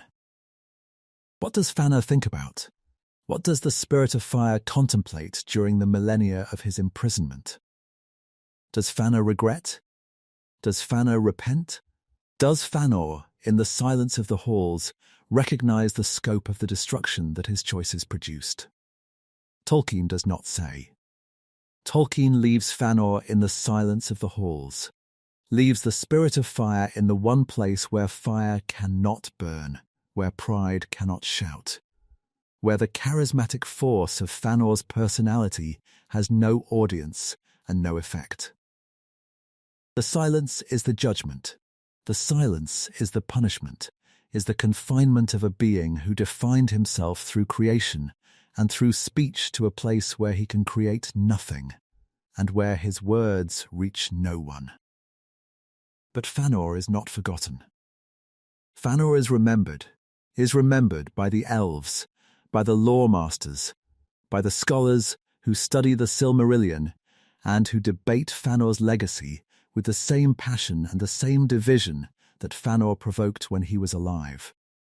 Fëanor is remembered because Fëanor is unforgettable, because the fire that Fëanor carried, the fire that consumed him and everyone around him, was real. The fire was genuine. The fire was not a performance or a pose or a pretension. Fëanor burned because Fëanor was made of fire, and fire burns whether or not it should. The name is the legacy. Fëanor, Spirit of Fire. The name that Miriel gave her son before she lay down to die, the name that prophesies everything, the brilliance and the destruction, the creation and the consumption, the light and the burning. The name that says, this child is fire, this child will burn. And fire, once lit, does not ask permission to spread. Part 54. The Fire and the Light. Let me leave you with this. Fëanor is the most dangerous elf in the history of Middle-earth. Fëanor is also the most gifted elf in the history of Middle-earth. The two statements are not contradictions. The two statements are the same statement, are two faces of the same reality, two descriptions of the same phenomenon, two ways of saying that Fëanor's fire burned in every direction at once. The fire that created the Silmarils is the same fire that burned the ships at Losgha. The fire that invented the Tengwar is the same fire that drew a sword on Fingolfin. The fire that captured the light of the two trees is the same fire that led the charge against the Balrogs. The fire is not divisible. The fire does not separate into good fire and bad fire, creative fire and destructive fire. The fire is one fire, is a single, undivided, all-consuming phenomenon that produces beauty and destruction simultaneously, that preserves light and consumes lives with the same heat. This is why Fëanor matters. This is why Fëanor endures. This is why, thousands of years after his death, fans still debate Fëanor, still argue about whether he was a hero or a villain, whether his choices were justified or catastrophic, whether the world is better or worse for his having lived in it. The answer is both. The answer is always both. The world is better because Fëanor lived in it, is better for the Silmarils, for the Tengwar, for the Palantry, for the chain of light that stretches from the two trees to Frodo's file. And the world is worse because Fëanor lived in it, is worse for the kinslayings, for the oath, for the division and the exile and the 6,000 years of consequences that follow from one elf's refusal to yield. The fire creates, and the fire destroys. The spirit of fire preserves, and the spirit of fire consumes. The most dangerous elf in the history of Middle-earth is also the most brilliant, the most talented, the most creative, the most gifted, and the most tragic, because the fire was never meant to burn alone. The fire was meant to be shared, was meant to warm, was meant to illuminate, was meant to sustain the world rather than to consume it. Miriel saw this. Miriel named her son for the fire because Miriel saw what the fire could be, saw the potential, the promise, the extraordinary possibility of a spirit so bright that it could light the world. Miriel gave everything for that fire. Miriel emptied herself, poured her vitality, her essence, her very life into the creation of a being who would carry the fire that she could not carry herself. Miriel's sacrifice was the first sacrifice in Fëanor's story, the first life consumed by the fire, the first death in a chain of deaths that would stretch across the ages. And the tragedy, the deepest, most heartbreaking, most irreducible tragedy of Fëanor's story, is that Miriel was right. Miriel was right about the fire. The fire was extraordinary. The fire could have lit the world. The fire, properly channeled, properly tempered, properly shared, could have been the greatest force for good in the history of the Elves. The Silmarils prove this. The Tengwar prove this. The chain of light that stretches from Valinor to Shelob's lair proves this. Fëanor's fire, when it is captured and preserved and passed along, when it is given rather than hoarded, when it is shared rather than clutched, Fëanor's fire saves the world. But Fëanor could not share. Fëanor could not yield. Fëanor could not let the fire pass through him to the world because Fëanor was terrified. Terrified at a level deeper than conscious thought, deeper than rational analysis, terrified that if he let the fire go, there would be nothing left of him. Nothing left of Miriel's sacrifice. Nothing left of the spirit of fire.